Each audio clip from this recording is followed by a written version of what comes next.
WTIC Weather Center forecast. Here's meteorologist Jason Caterina. Well, the rest of our Monday afternoon, a little milder with a couple of showers, a mix of clouds and sun, and becoming breezy, a high of 65. Tonight, under clear skies, well, it's going to be chilly, the low down to 39. A breezy day, cooler on our Tuesday with a mix of clouds and sun.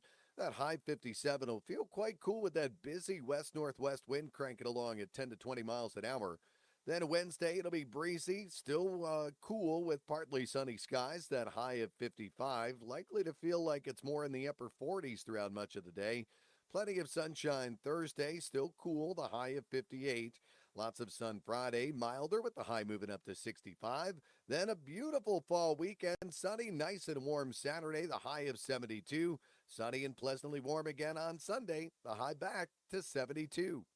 I'm meteorologist Jason Caterina in the WTIC Weather Center. 60 degrees right now in Hartford. Markets continue in positive territory this Monday. The Dow up 229 points, the NASDAQ up 171, and the S&P is ahead 47 points. For these stories and more, go to WTIC.com.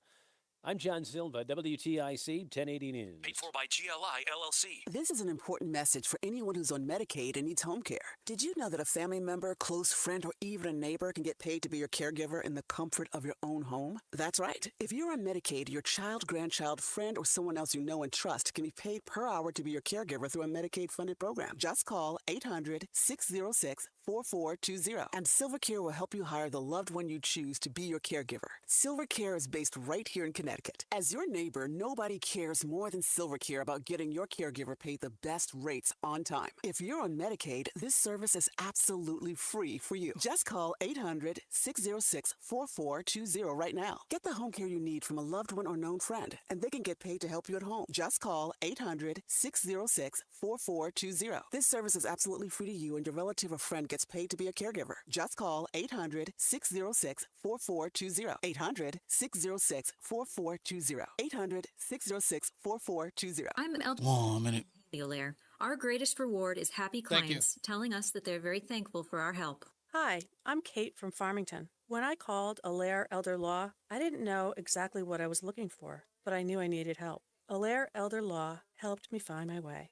My husband had a stroke a year ago, and we worked hard to bring him home. I worried about what would happen if either of us had another medical emergency. Alair Elder Law worked with us to develop a plan that will keep my husband safe at home while protecting our assets. What surprised me most was that I didn't just work with a lawyer. I worked with a wonderful team of people. Charlotte helped me rewrite my will to protect my husband. Amanda helped me gather materials and navigate the Medicaid application. Heather came to understand our needs and connect us with a healthcare agency. I'm grateful for the team at Alair Elder Law. Find out more at alairelderlaw.com. That's ALLAIRE.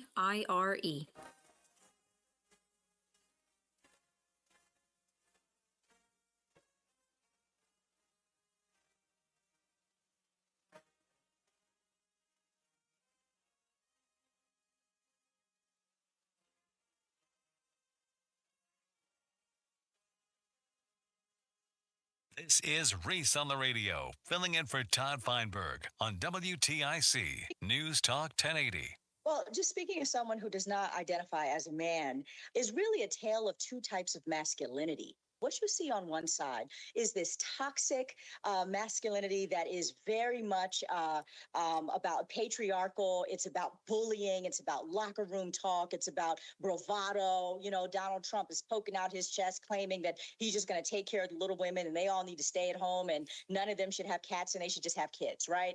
Then you have on the other side, the Democratic side, you see a tenderness. You see a more holistic sense of manhood and masculinity. You see fathers. You see husbands. You see public servants who care deeply about people.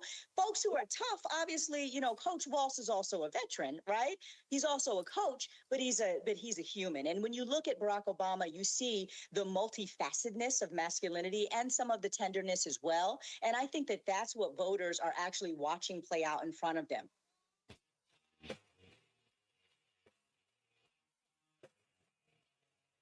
Yeah. Oh, baby, it's about to get tender, all right. I've got my wife. My wife is right now. She is deep, deep, deep on Twitter or X, whatever it is you call it, and she is investigating some very, very important news. We don't know how far this is going to go. We don't know if mainstream media is going to catch up on it, but it couldn't have happened at a better time, folks. It's Reese on the Radio on NewsTalk 1080 WTIC this October the 14th, 2024. Your telephone calls coming up on 860-522-WTIC, 860-522-9842. Masculinity. That is the subject today, according to the Democrat Party. They are going to tell us what masculinity looks like. But they've got a problem, folks, and it isn't about Tim Walz. It's not about Doug Emhoff. Well, it is about Tim Walz, but that's something else. We're still looking into that story. If you are a big, Twitter or X follower, you know the scandal that now is being talked about on Twitter. For those of you who do not, be patient. We'll get to it. But masculinity is the big problem. And I've always believed that Democrats have a tendency, as of late, to walk into their own brick wall. Because something interesting is happening. With all of this talk about what true masculinity is, it's not patriarchal. It's not macho and bravado. That there is a tenderness, as you heard the woman say from MSNBC, a tenderness to what true masculinity is. I'm loving the way in which they're describing masculinity because we American men, we need to tone it down. We need to lighten it up. We need to feminize ourselves. That's important. That's important. True masculinity is tenderness, caring, softness. Oh, it's soft as soft as cotton, according to them. But I find something very odd about this new masculine description that Democrats have. Because at the same time, they're telling us that we need to lighten it up, soften it up, be delicate. They damn sure don't seem to have a problem with the masculinity that's crossing the southern border.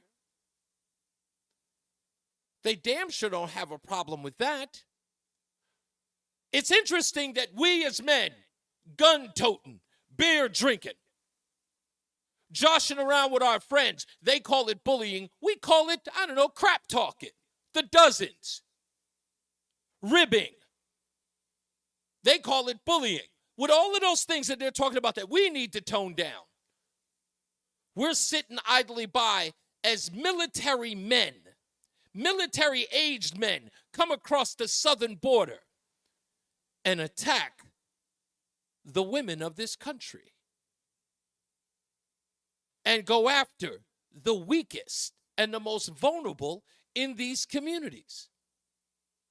No one's screaming and hollering on the Democrat side about the toxic masculinity that's coming from Tren de la Agua, or however the hell you pronounce their name. I've been trying to do it all day. Tren de Aragua.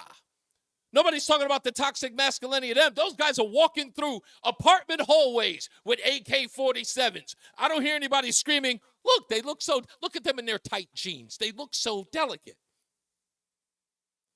They want us to soften up while these hoodlums, these animals, these savages, that's right, savages, walk through communities and terrorize innocent people. We're the ones who need to tone it down. I don't hear them screaming and hollering about this when it comes to help. Because trust me, if anything, let's just put it this way. If anyone's going to save the lives of these other immigrant communities that are being terrorized by Tren de Aragua, it's going to be some real masculine people. Don't you think? All that toxic masculinity that they got rid of isn't helping those people who were being extorted in those apartment buildings. Or as what's her name from ABC News, who's now saying it's only a handful of apartment buildings that Tren de Agua or Aragua is terrorizing. Just a handful.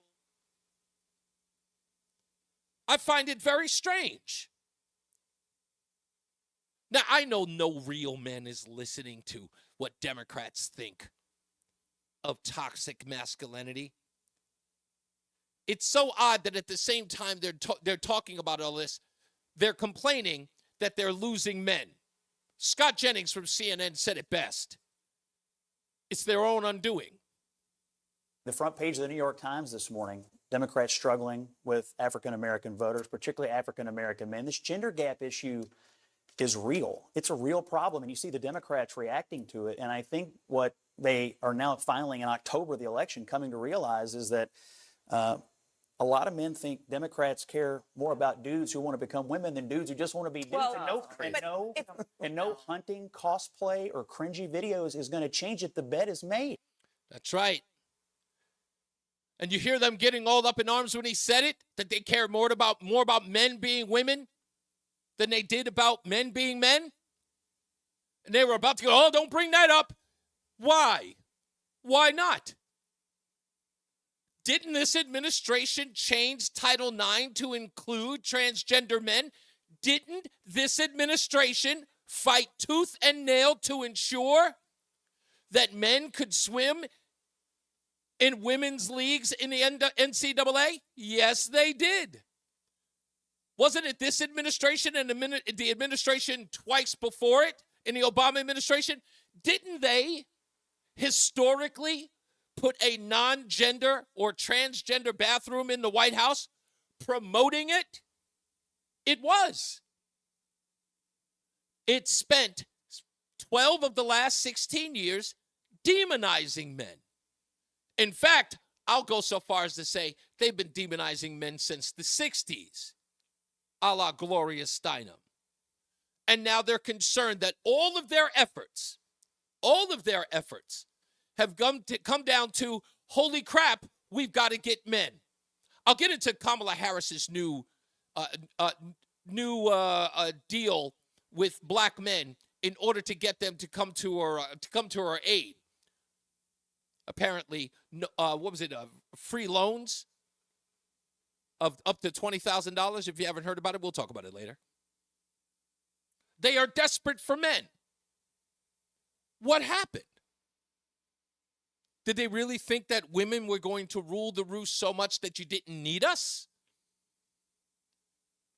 And they think now that after all of the shaming they've done since the 1960s, they still think shaming men is working. They went right back to it. And and the worst part is they're going to go back to it once Kamala Harris loses. You know that, right? It's going to continue to be a sexist society. They're going to continue to demonize men more and more. But there is a new wave, folks. I don't know if you've seen it lately. Maybe these people don't spend a lot of time online. But there are more and more men, in particular black men, who are now pushing back on feminism.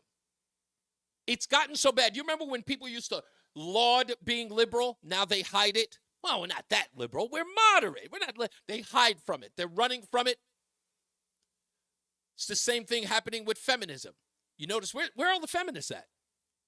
Where are all the feminists? You don't even see them anymore. They're not as pronounced as they used to be. Because it isn't flying. And guess what? More and more women are realizing that they are stuck by themselves. I talked about this a couple of weeks ago. The reason why the childless cat ladies remark by J.D. Vance, why it resonated so much, because a lot of women looked at themselves and their cats and said, holy crap, he's right. And they're not feeling it. They're alone. What happens when I die? What happens if something happens to me? Who will be there for me? Loneliness sets in.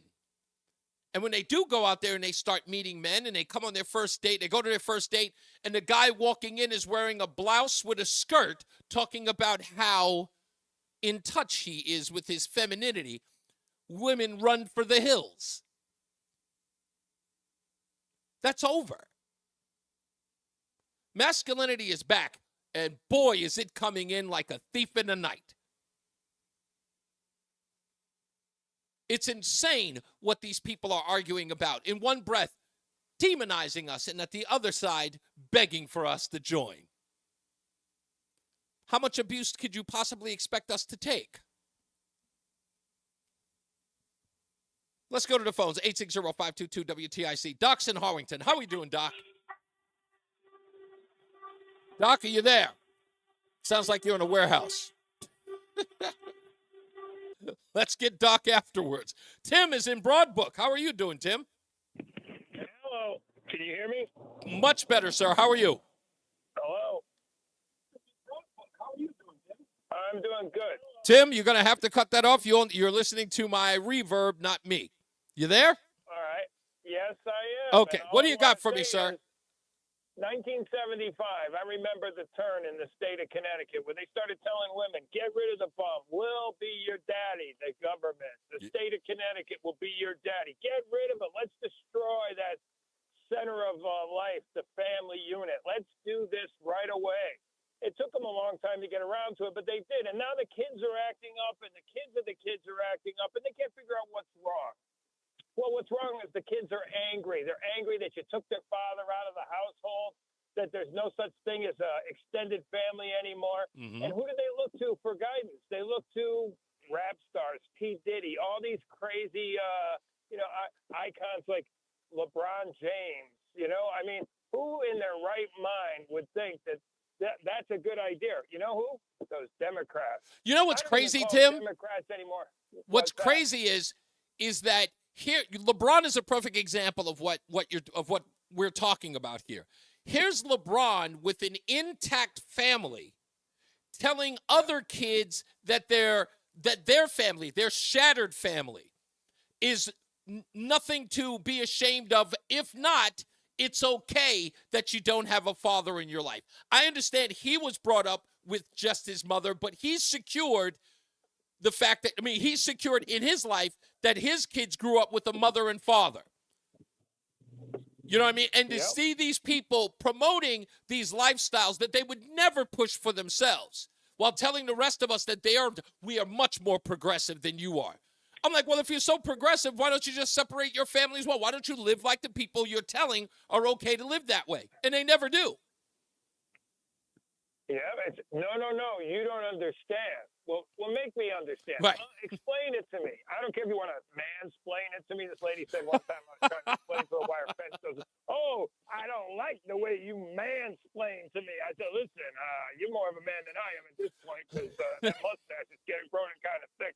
But that's another subject, man buns, all this stuff. I mean, it's just ridiculous. And then you got people who want to silence the media, the only media that's telling the truth, which is conservative radio. Indeed. They want to silence that. They want to take AM radios out of cars. Can you imagine? They want to take AM radios out of cars. Listen to me. That's how far they're willing to go. I was so miffed at that idea.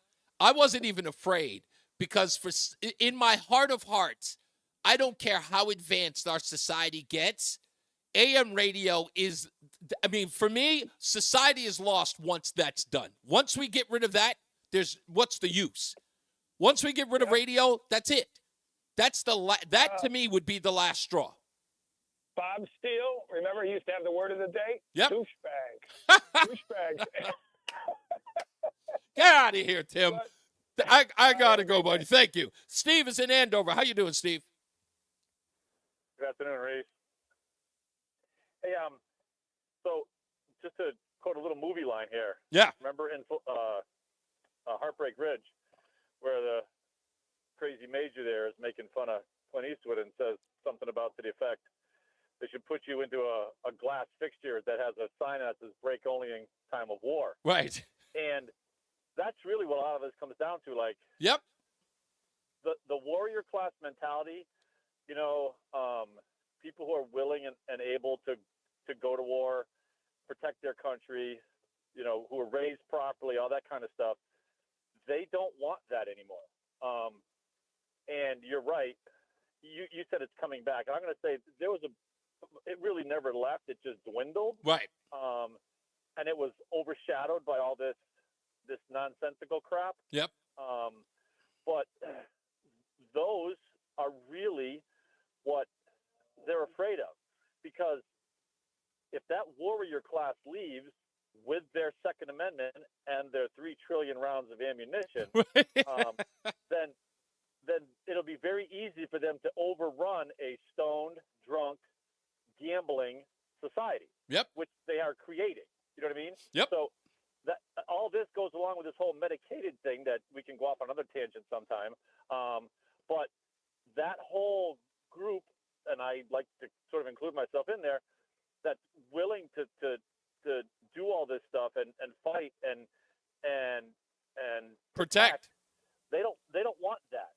Yeah. And now we go back to I don't know if you're familiar with Lieutenant Colonel Dave Grossman, and you can take Grossman at however level you want. I know there are some military guys out there who don't like some of the stuff he said. Right. But nonetheless, Grossman in one of his books wrote about, if you got rid of the teachers for a generation, you'd have a dumb society. Right. If you got rid of the doctors for one generation, you'd have a sick and broken bone society. Right. But if you got rid of the warriors for one generation, you'd have no society. Exactly. Because there's nobody there to fight for that. But that, like I said, is what they're looking to do, because they take all of us with our 2A and our guns and our ammo, and guess what? Now they can run roughshod and do whatever they want. Remember did you ever see the clip where Jordan Peterson talks about violence, where he talks about having to be capable of it? No. You got to look it up. It's so profound. But he says, are you saying that men need to be violent? And he says, no, but you must be capable of it. And you have to let people know that you are capable of it. Because in essence, in order to have a peaceful society, is that you have to have a warrior class. You have to have a class of people, especially men, who are willing to be violent. Because if people recognize that you can be violent, they won't screw with you. You know what I mean? Well, if they know that it's better to be a warrior in a garden than to be a gardener in a war. Exactly. Exactly. And that's it. Exactly the point. Yeah. Somebody's going to get that quote for me in the chat room, but Jordan Peterson says it. When he says that, I love it, because again, that's what this society needs. And what they don't understand is such a myopic view here, Steve. The part that drives me nuts is that they keep forgetting, while we're over here making everybody sensitive, our adversaries are making their guys tough. Right. But here's where it gets twisted. So the left likes to twist it and say, look, all these warriors in society, they're bad for society because they bring that warrior stuff back. Well, right. Not necessarily. They bring the good ones. Now, don't get me wrong. In every group, there's always bad. 3% or something are bad. But no, they bring those principles back where they protect their families. And the other thing is that's crazy. People don't understand this. Real warriors want strong women. That's right. They don't want wimpy. Whatever this new age crap. Because they've got to be. They want strong women. They've got to be able to deal with. Somebody's got to take care of the home. Exactly. You know what I mean? That's exactly right. You're 100% right. Thank you, Steve. I got to take a break. Thank you for all the calls. Anyway, we'll get more on this because I got plenty more to get into that's associated with this. It dovetails into another story. We'll take a break. We'll be back. It's Reese on the Radio on NewsTalk 1080 WTIC. The Manchester Road Race is back for the 88th running on Thanksgiving morning. This world-class event that attracts Olympians and families alike is one of the greatest sports traditions in Connecticut. You can register now at manchesterroadrace.com, and please keep in mind that net proceeds from the Manchester Road Race go to local charities. So if you run or walk but don't register, the charities lose. Please register today at manchesterroadrace.com. See you on Thanksgiving in Manchester. You love your city, but let's be honest, the commute, not so much. That's where the free Odyssey app can help. Download the app and follow your local news station so you can get the latest traffic reports or find if your train is on time before you walk out your door. Knowing all this gives you time to think about the essential things like, do I have time to get coffee? Download the free Odyssey app and search your local news station. That's AUDACY. Natural disasters happen every year. Fires, hurricanes, tornadoes. And with that, your most important moments recorded on VHS, camcorder tapes, and 8mm could all be gone in an instant. Cherished moments like your wedding, baby's first steps, family trips to Yellowstone, lost. Enter Legacy Box. Digitizing your old media with Legacy Box protects your irreplaceable memories from the threat of natural disaster by digitally preserving them onto thumb drive, DVD, or the cloud, so they're safe forever. Legacy Box is the safest and easiest way to preserve your past, which is why it's been trusted by over 1 million families. Send Legacy Box your home movies, photos, and film. Their team of trained professionals will do the rest right here in the U.S. For a limited time, Legacy Box is offering radio listeners an incredible 50% off. Go to legacybox.com/value and save 50% when you digitize your memories. That's legacybox.com/value. And now, a WTIC news update. 60 degrees at 3:30. I'm John Silva, WTIC 1080 News. An arrest in a homicide in Hartford. Police picked up Elvin Gonzalez of New London. He was wanted in the shooting death of Shavoya Rivers of Manchester on October 3rd. Gonzalez faces murder and other charges. Bond was set at $2 million. A missing Rocky Hill girl has been found safe. Police say 11-year-old Isabella Kochmar was found by East Hartford Police Canine Unit. She is safe. They didn't provide any further details. Isabella was first reported missing earlier this morning. 4 people are in the hospital after a serious crash early this morning in Mystic. Driver of an SUV hit a tree on Fishtown Road around 1:30. 4 are believed to be under the age of 21 and are being treated at L&M Hospital. FEMA is closing one of the disaster recovery centers that opened following the historic flooding in southwestern Connecticut and the Naugatuck Valley back in August. Governor Lamont says the DRC out of at Our Lady of Fatima Church in Wilton will be closing at day's end. The other FEMA recovery site and Southbury Town Hall will remain open. Vice President Harris, former President Trump taking their fight for Pennsylvania's electoral votes at opposite ends of the state. Harris is in Erie, and Trump is holding a town hall in the Philly suburbs. And UConn fans will get a chance to see the 2-time defending champion men's basketball team for the first time tonight. The Huskies will play an exhibition game at Mohegan Sun Arena against Rhode Island. Current UConn coach Dan Hurley actually coached the Rams from 2012 to 2018. The game benefits Coaches versus Cancer, and tip-off is at 6 p.m. WTIC News Time is 3:31. Here's Jason Caterina with the forecast. This afternoon, it'll be a little milder with a couple of showers and a mix of clouds and sunshine. It becoming breezy, the high of 65. Tonight, under clear to partly cloudy skies, it'll be chilly with the low down to 39. A mix of clouds and sun for our Tuesday, the high only 57 with a busy wind out of the west-northwest. And still quite breezy and cool with partly sunny skies on Wednesday, the high of 55. I'm meteorologist Jason Caterina in the WTIC Weather Center. From the WTIC 24-hour traffic network, still working a crash in Middletown. Northbound 91 between exits 20 and 21. Should be two-vehicle crash should be pushed off to the shoulder. For these stories and more, go to WTIC.com.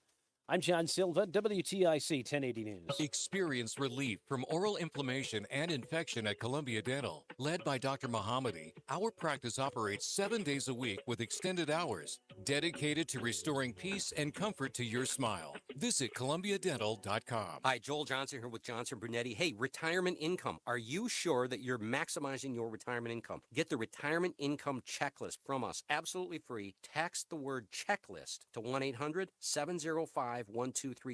Again, call or text the word checklist to 1-800-705-1232. A checklist to maximize your retirement income. Investment advisory services offered through JB Capital, LLC, a registered investment advisor. Insurance products offered through JN Financial, LLC. Are you a proud Connecticut business owner? We are too, with more than 45 years of experience handling business transactions for small and mid-sized businesses. And we know that not every business relationship works out as planned. If you find yourself in a dispute, call the law firm of Brown, Payne, Dearest & Scott. Our team of business lawyers have over 100 years of combined experience. At BPS Lawyers, you get more than a lawyer. You get a law firm. Call us at 860-CALL-BPS or visit bpslawyers.com. Nick Payne Dearest is responsible for the content of this ad. I'm Todd, Director from Connecticut Lighting Centers. We are so much more than just a lighting store. We carry lighting, ceiling fans, table and floor lamps, cabinet, bath, and door hardware, mirrors, outdoor and landscape lighting, accent furniture and home decor, window shades, home automation, and lighting controls, and a team of knowledgeable lighting lighting and design consultants to help you through the entire process. Connecticut Lighting Centers, with showrooms in Hartford and Southington, or online at ctlighting.com, featuring Hinckley. Hi, Dave Berger from Modern Plumbing Supply. Today, everyone turns to the internet to search for things, but the number one thing you can never find online is great customer service. Well, your search is over with a visit to Modern Plumbing. Whether you're building or remodeling, you're going to have questions. So why not shop where you can get the knowledge you've been craving? Great pricing, great selections, and most importantly, great customer service. Modern Plumbing, showroom and parts counter on the Berlin Turnpike in Berlin. Great design with you in mind. Modern Plumbing Supply. Diabetes, high blood pressure, anxiety meds, everyone's on them. If you're a 50-year-old male, maybe a bit porky, and you may even have type 2 diabetes, $1 million of term insurance may only cost you about $200 a month. Call Term Provider. Speak with Big Lou at 800-511-3535. Big Lou will find a term life policy for you even if you have type 2 diabetes, are overweight, or have high blood pressure. Term Provider has helped thousands of people like you who think they can't afford term life insurance. To buy $1 million of affordable term life for you, all you need to do is call Big Lou at 800-511-3535. Lou will make sure the scales are tipped in your favor. Call 800-511-3535. Big Lou will answer your call and work to fit you into a term life policy that you can afford. Remember, Big Lou's like you. He's on meds too. Call 800-511-3535, 800-511-3535, or biglou.com. Dan owed an unbelievable amount of money to the IRS. I got behind on my taxes. It's a horrible feeling. He was in denial. And when I got those letters from the IRS, he wanted to act like they didn't exist. Finally, Dan turned to Optima Tax Relief, the leading tax resolution firm. A-plus rated by the Better Business Bureau, they've resolved over $1 billion for their clients. Optima got me a settlement with the IRS. These people are really people-friendly. It was every bit of a new lease on life for me. The fast action and the great results made Dan's head spin. I felt like I was in a dream, but it's real, and I have paperwork to prove it. They got the job done, and life is good. For tax help you can trust, call Optima now for a free consultation. If you're worried about what's going to happen with the IRS, stop worrying. Make the call now. Call 800-354-2840. 800-354-2840. 800-354-2840. Tax relief. Testimonial from an actual client. Some restrictions apply. For complete details, please visit OptimaTaxRelief.com. Men. About erectile dysfunction. First, half of men over age 50 have it, with even more of us affected as we get into our 60s and beyond. ED can also impact younger men, even in their 30s, which makes it one of the most pervasive conditions in medicine. This is Dale for Northeast Men's Health, and statistics are one thing, but it's the emotional toll on relationships and the impacts on a man's confidence and self-esteem that are the true tragedies of erectile dysfunction. This is why you need to get treated for your ED, but where you get treated is just as important as getting treated, because who you trust for your health care is critical. At Northeast Men's Health, men's sexual health is our focus. Our providers are experts in treating ED, and we offer the complete range of treatment options with protocols that are effective in well over 90% of cases, which means you can get your sex life back. So call us. Your first visit is just blood work, a medical consult, and if medically advised, a test dose. And if that test dose doesn't work in the office, your visit is free. Call 800-930-5956 or go to northeastmenshealth.com. What's up, everybody? You know who it is. You know who it is. It's Reese on the Radio. Frederick Douglass of the 21st century. It's WTIC News Talk 1080. I see that they noticed the T-shirt on the live feed. Reese on the Radio on NewsTalk 1080 WTIC. Go to reeseontheradio.com. You can see the Scallywag shirt. I'm wearing it, Craig, because it actually just got in yesterday, and I was literally about to send them out. And, we got the turnover. The turnover takes about a week, so I just got them yesterday. I went to the post office, and, of course, I forgot it is none other than Columbus Day.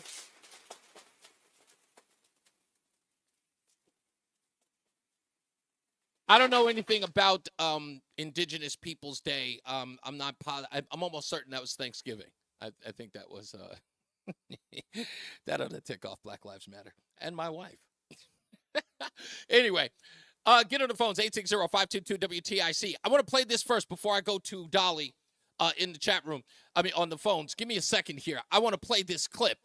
Again, the Democrats, according to the New York Times and their polling data, Democrats are losing black men That's the scary part. Black men, how could that be possible? Remember all that marching we did for them? Michael Brown, Tamir Rice, Freddie Gray. Remember all of that? George Floyd? What do you mean black men are breaking for Donald Trump? Perhaps because all that stuff happened during the Obama administration, but that's another story. But anyway, Raphael Warnock, Senator of Georgia, listen to this doublespeak straight out of 1984. Warnock says black men are not a monolith, and then goes on to make them one. His words, not mine. A New York Times poll released this weekend shows Vice President Harris at 78% among black likely voters. That's nearly 10 points behind what President Biden got that's according to the 2020 exit polls. Now, I want you to consider that. The alleged black woman is 10 points behind the white guy who said that the savior, Barack Obama, was clean and articulate. Just think about that. 10 points behind him. So 1 in 5 black men are saying that they're supporting Donald Trump. Why do you think that is? Listen, let me tell you something this morning. Black men are not going to vote for Donald Trump in any significant numbers. Therefore, they're a monolith? There'll be some. We're not a monolith.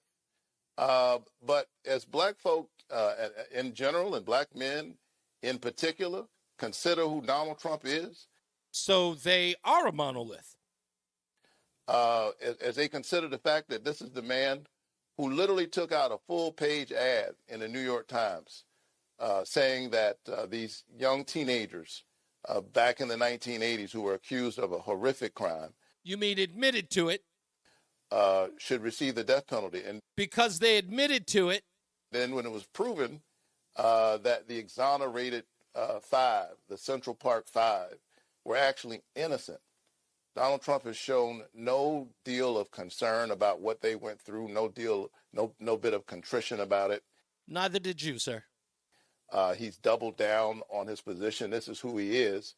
And black men know that as they watch him deal with his own criminal problems. And the Central Park 5 poll at a -12. Nobody knows who they are. And concerns that the criminal justice system certainly doesn't handle them the way it handles him. Oh, you mean like unlawfully just charging him for all types of crimes and civil lawsuits? On the other hand, you've got Kamala Harris, who in her work as a prosecutor, put black men in jail longer than they needed to be for marijuana offenses, arrested parents for their child's truancy. I mean, this guy just put out a full-page ad. Kamala Harris actually affected black lives. Found ways to give people a path towards a better life. In prison? Who has spent her whole life as a lawyer. Putting black men in prison? As a senator and now as vice president, centering the concerns of ordinary people. Again, we're not a monolith. But black men will behave as such. But this idea that large numbers of black men are going to vote for Donald Trump is not going to happen. Yeah. We're not a monolith, but they are going to be a monolith. Okay. 860-522-WTIC. Dolly is in Bristol. How are you, Dolly? Hello. Hi. How can I help you today? I just wanted to comment on the feeling towards white men. Oh, okay. I was listening to that lady that was on it a little while ago, and I felt sorry for her because I'm at an age where I have met up with a lot of men through work, through socialization, and everything. And I have found that a lot of them have been very helpful and have helped me at times when I needed help and have been kind. There are men that are, not nice. Jerks. But there are women that are not nice either. But I get tired of these people who are putting the white men down. Ooh. There have been a lot of men, white men, with women. I'm not discounting the women who have given their lives for this country to protect it, to bring us freedom, and yet they're being ostracized by these people who don't seem to care about white men. And I just say, you know what? Live your lives, go on with it, and just leave the white men alone. They've done a lot of good. They have done a lot of good, and so have white women.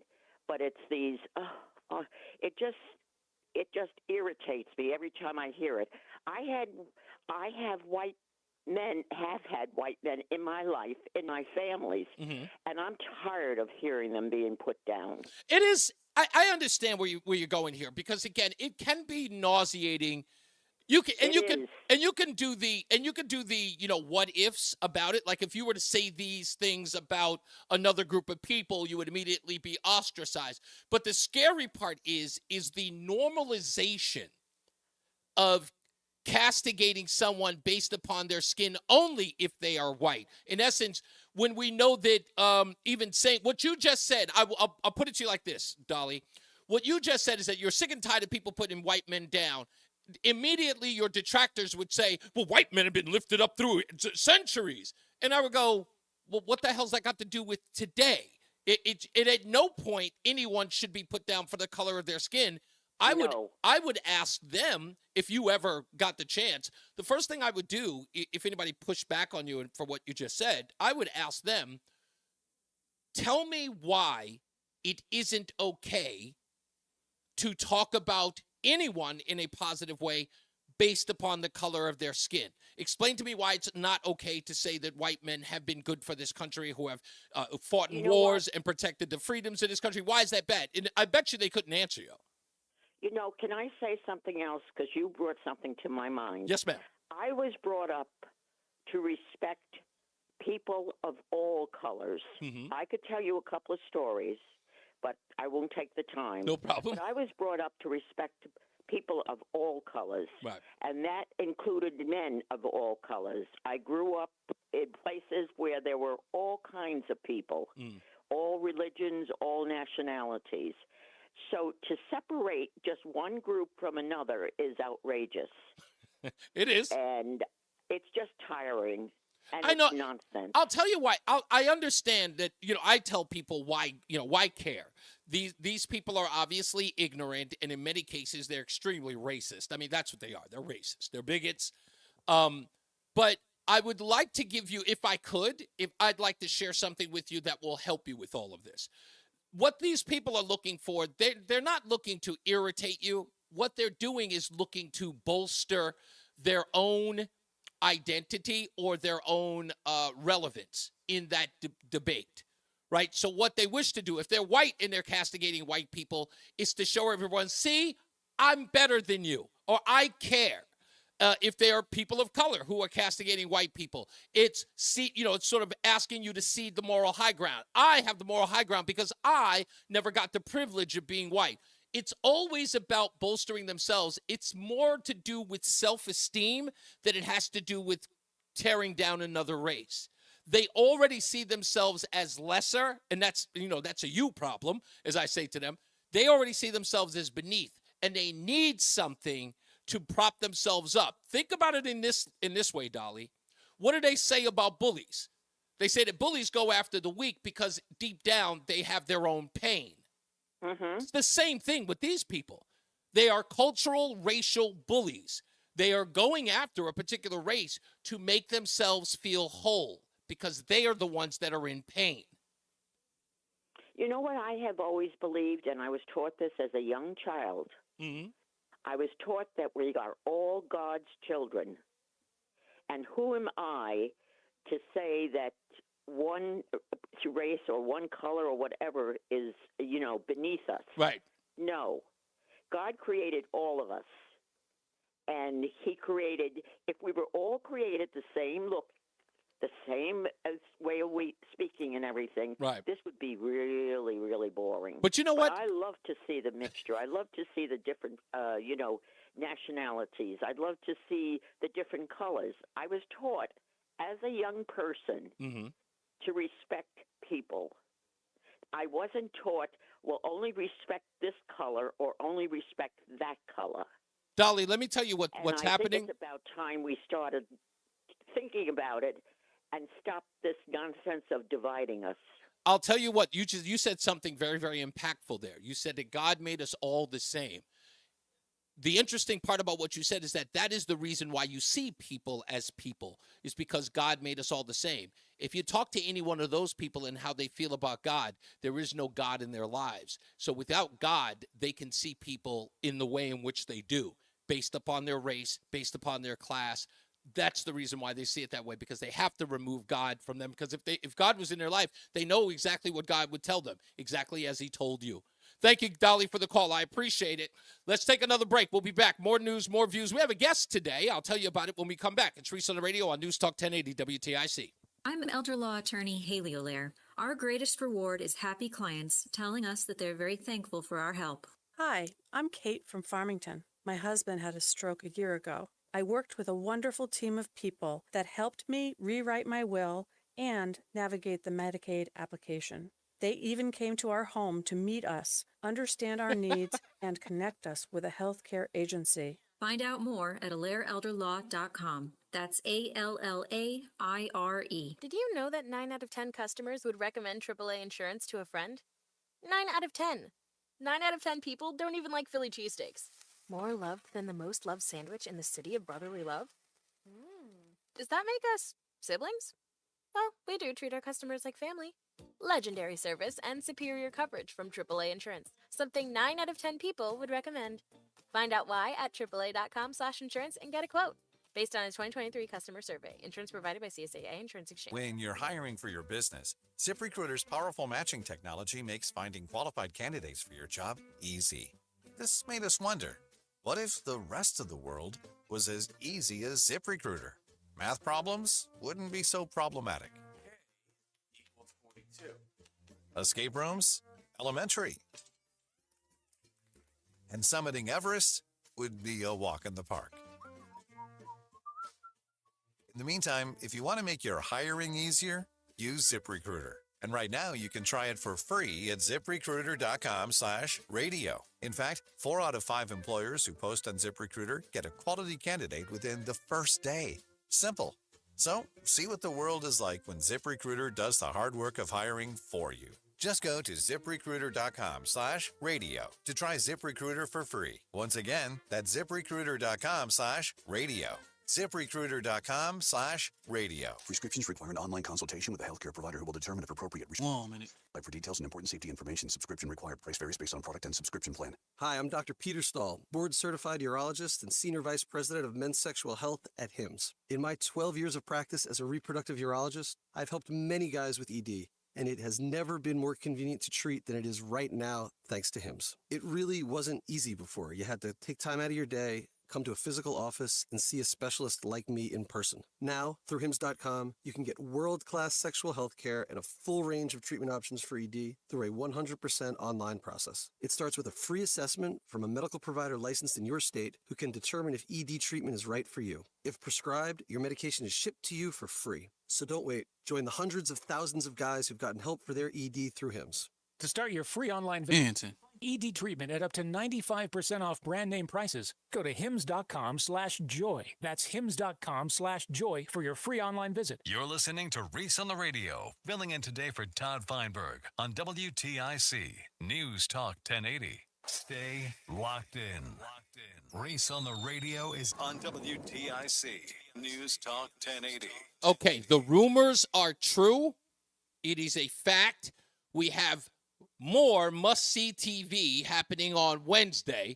It appears that Vice President Kamala Harris will be sitting down with Brett Baier of Fox News this close to the election. They've gotten so desperate, they're going to go on Fox News under the guise that they're going to grab some Republican viewers onto Kamala Harris's side. Now, I give it to Brett. I don't think Brett Baier's going to in any way. I know he's going to tape it. That much I know. I don't think that's going to be live. I'm almost certain that'll be a taped interview. She couldn't possibly do a live interview. But it'll probably be taped. It will air on Wednesday. That much we know. They know he's going to sit down on Wednesday, so I expect it to air on Wednesday. But I am certain that this is going to be a train wreck. And she better be up to snuff. Because obviously 60 Minutes was too tough for her, and I know Brett Baer is going to be hardcore on Kamala Harris. So if they're doing it, this is an act of desperation. So we'll wait for that. So more than likely Thursday show, we'll have those sound bites for you. Also, let me tell you this, just so I get it out of the way. I can't confirm any of this. My wife is on it right now. I will be checking into it right now, but the internet, or X for that reason, is a buzz. It turns out that there is a student from back in 1996 who has come forward, and this student was a student of vice presidential candidate Tim Walz. Now, if you're on Twitter, or X for that matter, you probably know this story. We cannot confirm it. We just know that there are some statements being made with regards to this young man's relationship with Tim Walz in 1996. We are trying to get all of the information before we suggest anything. In fact, I am not even suggesting anything here. But that is the story as it were. We've read a couple of documents. We've read a couple of official documents from a school in Nebraska that's related to Tim Walz leaving that school, or resigning, he and his wife. So we're going to, like I said, we're going to go as deep into it as we can. We'll follow the story as it leads. We'll see what happens. This could be the all but, pretty much infamous October surprise, but we don't know. We'll see what happens in the coming days. Also, we have got Edgar the puppet from Edgar Asks America. Is that the name of his show? I'm going to say, yeah, Ask America with Edgar from the Daily Caller. He will be on the show at about 4:35 today. We'll talk about his music video called Timmy's Got Issues. Appropriate for this breaking report. Timmy's Got Issues, so you can find it on YouTube. It's Ask America with Edgar. He's in the same vein as Triumph, the insult comic dog. Yeah, it's in that same vein. So he's Ask America. He's kind of a man on the street thing, and it's very, very funny. So he'll be on the show, and we'll talk to him about that and about what he's doing with the Daily Caller and some of the videos that are there and how you can find him and some of the issues. And hopefully he's following this story with Tim Walz, and maybe he has something to say about that if the stories are indeed true. So we got all of that and more. We've got to talk about Jim Clyburn and what he said in February, on February 5th, June, and September about the black vote and Donald Trump, and versus what he's saying today. We'll talk about that, and we've got the 5 o'clock focus coming up today, the one that we didn't get a chance to do Thursday. We'll do that today. So all of that and more when we return, so stick around. More news, more views, and you can shake a stick at. Let's get our first view of the traffic with Mark Christopher in the BPS Traffic Center. Hey, Mark. Hey, Reese, thank you very much. Good afternoon to you. Good afternoon, everyone. This traffic report being brought to you by Whittlesey. And if you're making your way on the southbound side of I-91, you're going to see delays now as you move Enfield down into Winterlocks. We've got some road work southbound 91 on the Dexter-Coffin Bridge in the left lane there. Once you get around that, you'll slow again in Hartford from 34 down to 32 A and B, and then you're back in some heavy stop and go again in Cromwell. Just after exit 21, we have an accident between 20 and 19. That's on the Middletown Meriden line. Looks like the two right lanes are blocked there. Stay to the left. On the northbound side of 91, got an accident being cleaned up now on the right shoulder between 20 and 21. After that, you got a good ride into downtown Hartford on the northbound side of 91. Now, if you are traveling westbound 84, you got some slow traffic now approaching the Bulkley Bridge into the tunnel. Eastbound 84 is slowing from 46 into the tunnel. 91 northbound got delays from 3941 in Windsor up to the Dexter-Coffin Bridge. Once again, the northbound side of 91, you've got left lane road work there. 291, 384, okay, so the river, 2 eastbounds looking good, East Hartford, Glastonbury, into Marlboro. No problems in Middletown. If you're heading toward Waterbury, sluggish traffic westbound 84 from 26 up to the Mixmaster. 84 eastbound, some tight traffic approaching 17 to 18. 84 eastbound in Danbury slowing as you approach the New York-Connecticut line to exit 5. Again, you're going to see delays from exit 10 up to 11 in Newtown. Southbound Parkway, you've got slow traffic 61 to 60 in Hamden. 95 South New Haven slows 46 down to exit 43 in West Haven. Whittlesey wants your business to succeed. Whittlesey is more than an accounting firm. They're advocates for your business, delivering a robust set of solutions, including audit, tax, technology, cybersecurity, and advisory services. Learn more at wadvising.com. Traffic and weather together on the 8th WTIC News Talk 1080. WTIC weather. This afternoon, it'll be a little milder with a couple of showers and a mix of clouds and sunshine. It becoming breezy, the high of 65. Tonight, under clear to partly cloudy skies, it'll be chilly with the low down to 39. A mix of clouds and sun for our Tuesday, the high only 57 with a busy wind out of the west-northwest. Then still quite breezy and cool with partly sunny skies on Wednesday, the high of 55. I'm meteorologist Jason Caterina in the WTIC Weather Center. WTIC is 99 and throwing a year-long celebration to 100 years on the air. This is WTIC and WTIC FM HD2 Hartford. Always live on the free Odyssey app. 4 o'clock, good afternoon. I'm John Silva, WTIC 1080 News. 22 days until Election Day, and the presidential candidates are spending time in the biggest battleground of them all, Pennsylvania.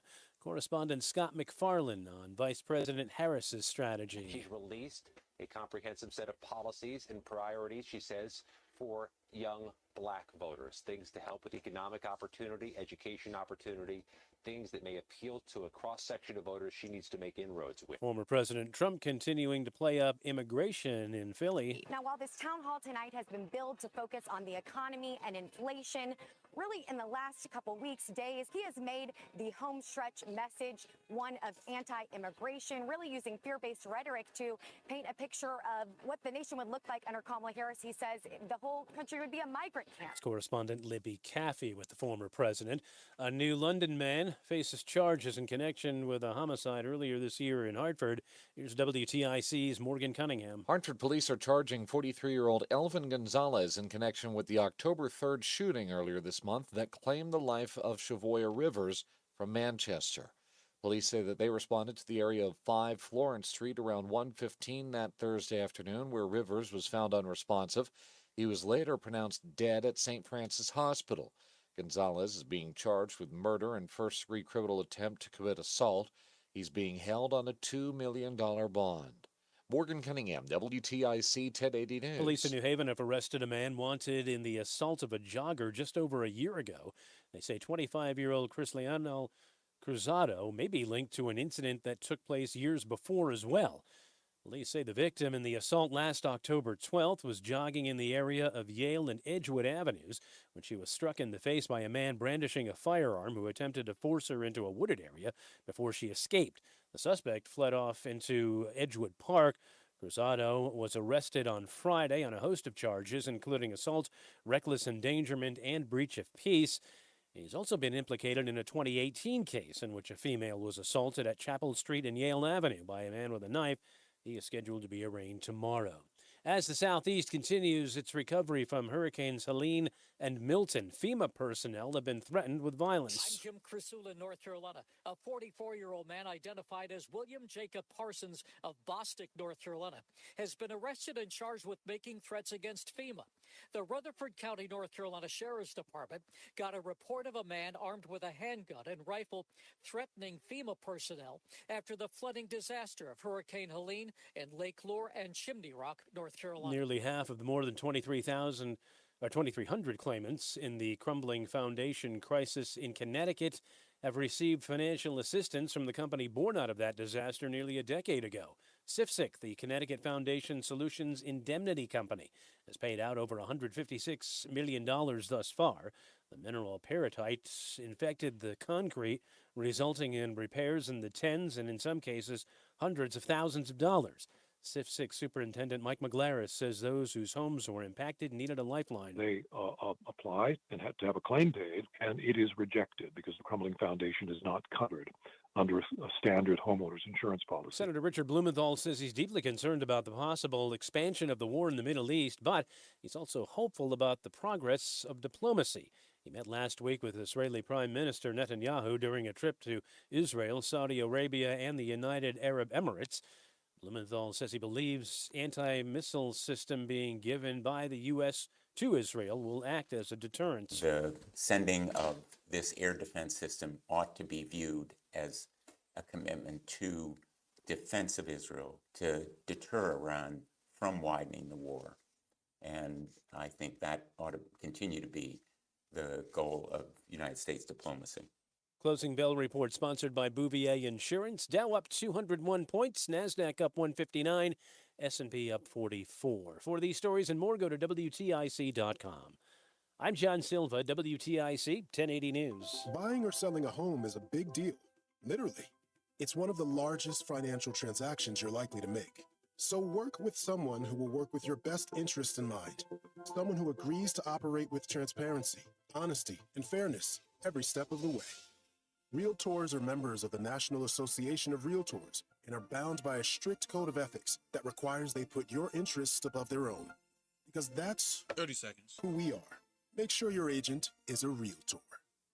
Tired of ads interrupting your favorite news podcasts? Good news! Ad-free listening on Amazon Music is included with your Prime membership.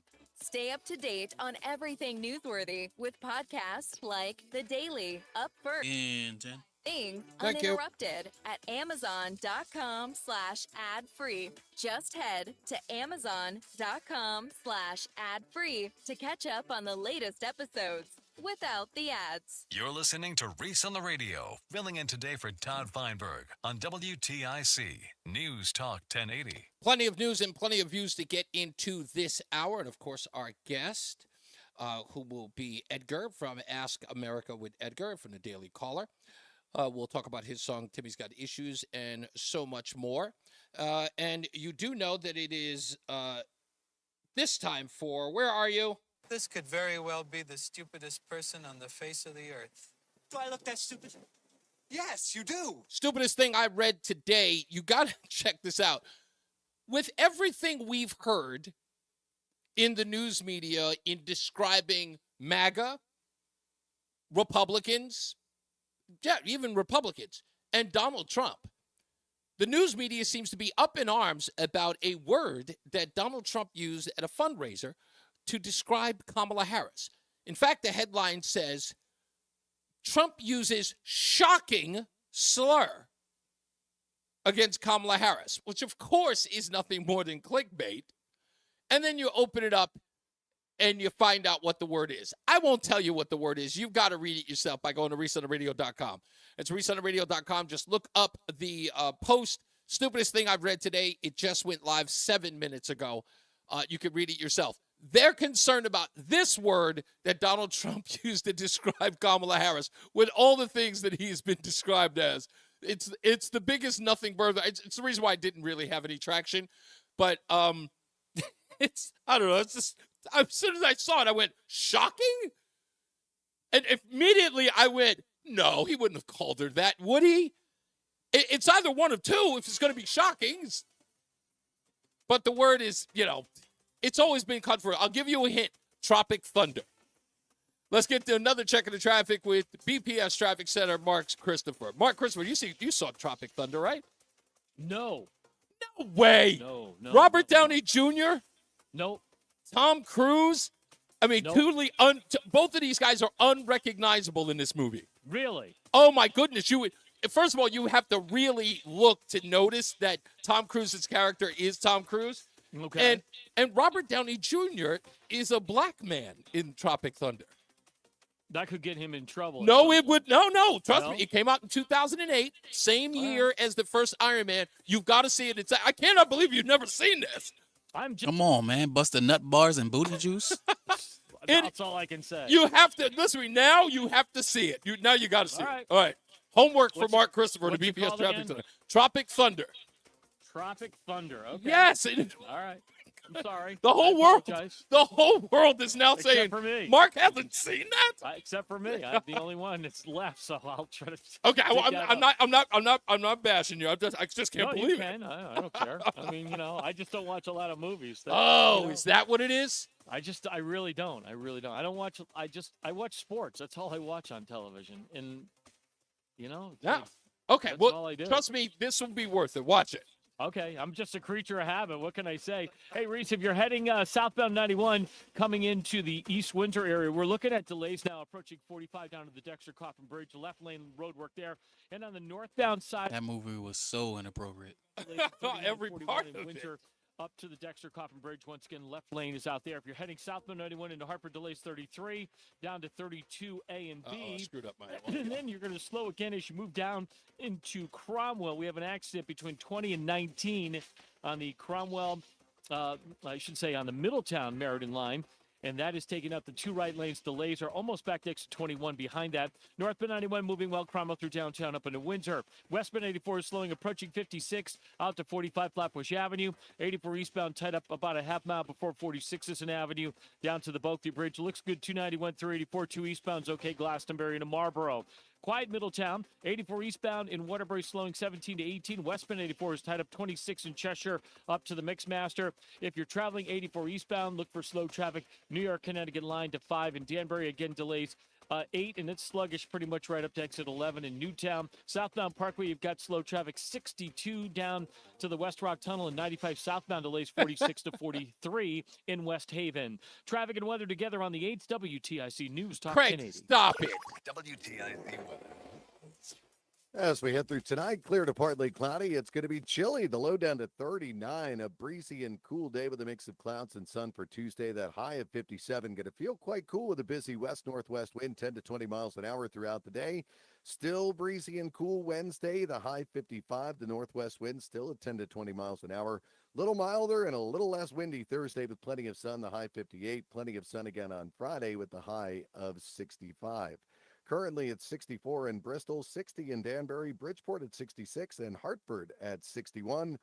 I'm the dude playing the dude disguised as another dude, meteorologist Jason Caterina in the WTIC Weather Center. For quality What? company is your best choice. Let us show you the difference. Go ahead. That was amazing. Final siding job can make. Please visit peterlbrown.com. That was so random, yo. Yours. Start your day with all the latest sports information. Matt Soroyce has updates from the Cordell and Cordell Sports Desk at 15 and 45 past every hour. Only on WTIC News Talk 1080. Is thinning hair or a receding hairline making you self-conscious? Try Hair Grow from New Nordic. Stop feeling embarrassed about thinning hair and start feeling your best with Hair Grow. Available online at Amazon, Walmart.com, and NewNordicUSA.com. Our experience with Connecticut Paid Leave was great. I got to spend time with my son.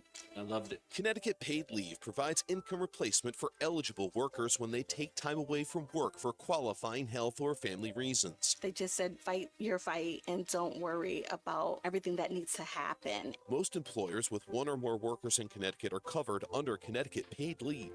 Find out more or start an application today at ctpaidleave.org. That's ctpaidleave.org. Do you have 1 minute. Your current trophy wife wants a life insurance policy 3 times the size of the policies you had to purchase for your previous mistakes? If so, What's you Jason's need to last call name? Katerina, Big right? Lou at Yeah. 800-511-3535. Big Lou is intimately familiar with your problems. And if you're 50 or 60 years old and in reasonably good health, a $1 million policy should only cost about $100 to $200 per month. Big Lou may have a solution for your previous policies as well. You may even save enough money to lighten the load on your new $1 million policy. Remember, call Big Lou. He's like you, except he's only on number 2. Call Term Provider, 800-511-3535. That's 800-511-3535. For $1 million in term life insurance that you can live with, call Big Lou at 800-511-3535. Reese on the radio, making sense of the news. Yeah, even when it makes no sense at all. Now on WTIC News Talk 1080. Oh, now we're talking. Little Tribe Called Quest there for you. Reese on the radio, News Talk 1080 WTIC. I got to give. That's what you thought that was, huh? What? It's the sample from the song. I got to give Jason in weather. I got to give Jason Catarinas his props. Or as the kids say, give him his flowers. He comes in. He won't do it often. He won't do it often, but whatever we're talking about, he'll come in and he'll throw a line in based on what we're talking about. He helped us out with Fatboy Slim a couple of months back, and this time he threw in the Robert Downey Jr. quote from Tropic Thunder.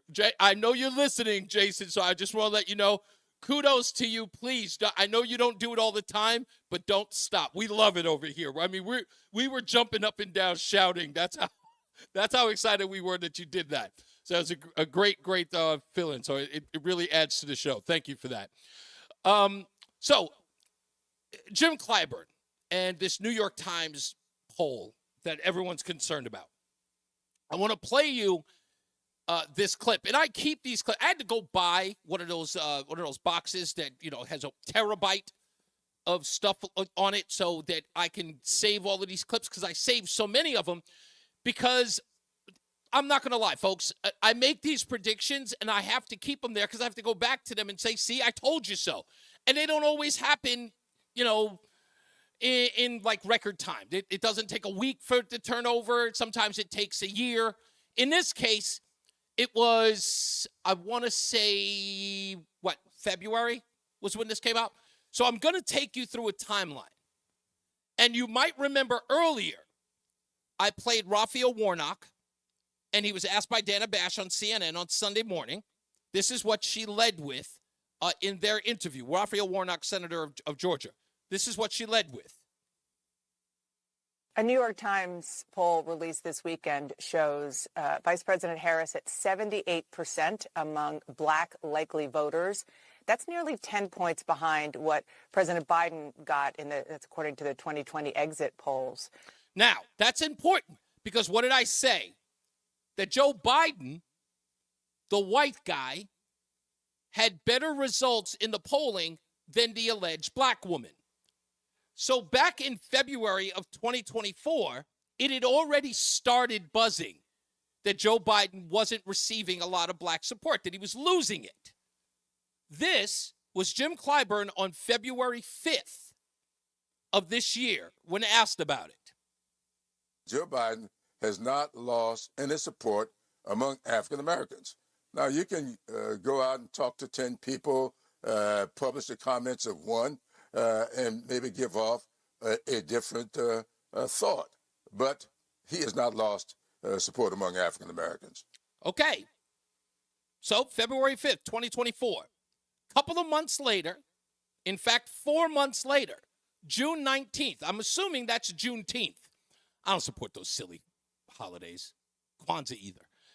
This again, him being asked, because again, more polling data coming forward. June 19th, a couple of days, if not, a week maybe, before we have the first presidential debate between he and Donald Trump. This, again, Jim Clyburn, just a couple of months later, 4 months later. So just listen to these people with all these platitudes and listen to his minions out here mouthing off this stuff. We have to be very careful because this is all about miscommunication, disinformation, and that is what caused me great pause because I know the power of the media. And the power of the media, repeating these things rather than reporting what is actually happening, that is what's causing the problem. People feel depressed. And if you depress enough people, you can suppress their votes. God, he's got him. He's got those one-liners, man. I swear to them civil rightsers, they got them lines. They got them lines. If you depress people, you can suppress the vote. Boy, they got him. So now he's sounding a little panicky, Jim Clyburn. And that's why I'm running around the country. I'm going to Georgia this weekend to spend 2 days down there reminding people of what this man did for the 4 years that he was in office and ask him when he comes to you, if this is what you would do for me next year, why didn't you do it for me the 4 years that you had it? So again, Jim Clyburn went from, I don't believe this nonsense to, it's the media fault.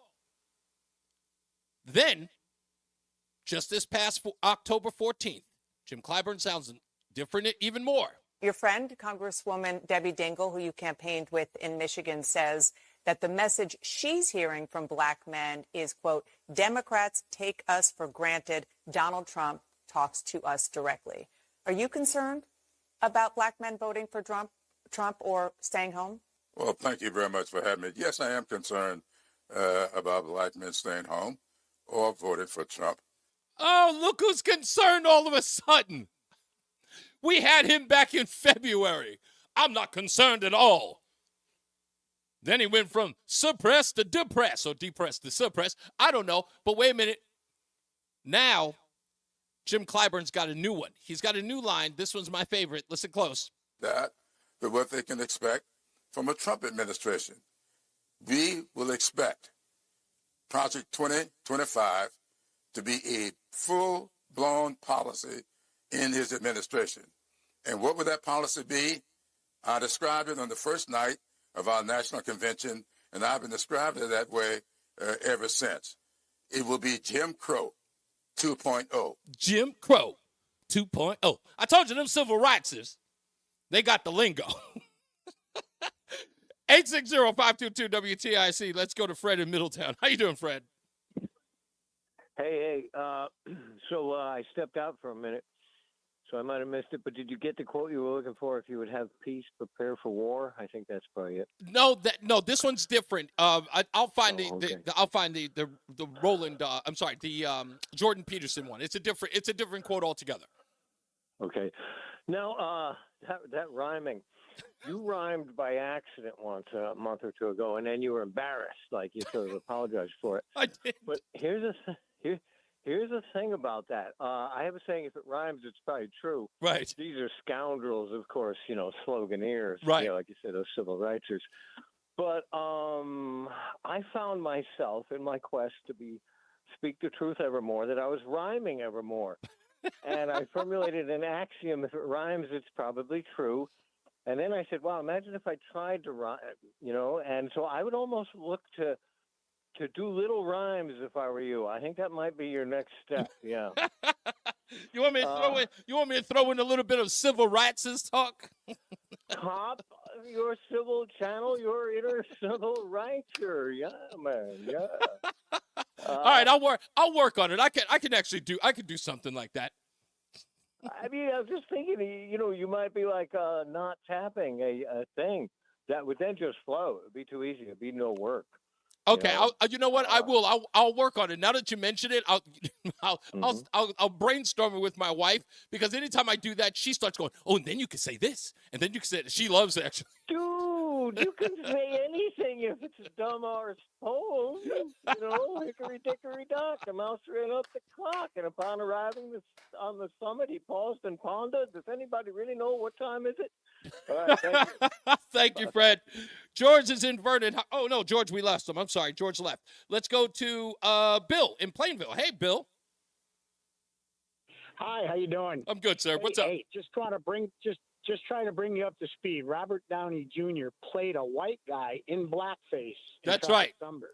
You know what? That's my favorite. Favorite part about that. And it was funny because he was so into it. But the funny thing is, and then you said, "Oh yeah, I got the quote from the thing, but it's on a clickbait. You know the way that clickbait works." And then you said, "Oh, you want to hear it? You got to go click on your clickbait." I know the deal. I just thought that was really funny. It made my day. Oh, no, that was the whole point, is to get them. I figured they're going to use clickbait. I had that plan, but thank you for pointing it out. It's not rocket science. I said, if you want to hear what he said, you got to go to my website. And I love the fact that you caught it. So funny. Thank you. Thank you, Bill. You too. Hey, Doc is in Harrington. How we doing, Doc?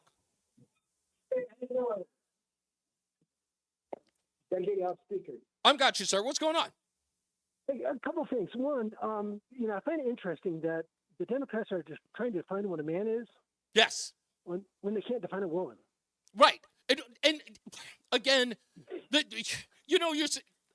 is the thing that I keep trying to explain to my liberal brethren, okay, is that if you need to understand what it means to be a liberal, it's anarchy. All of it is anarchy. because and they don't even recognize it because irony is something they don't recognize either. And you just pointed out the irony in all of this. They told us when Ketanji Brown Jackson was being confirmed as a Supreme Court justice, she was stumped by Marsha Blackburn on what is a woman.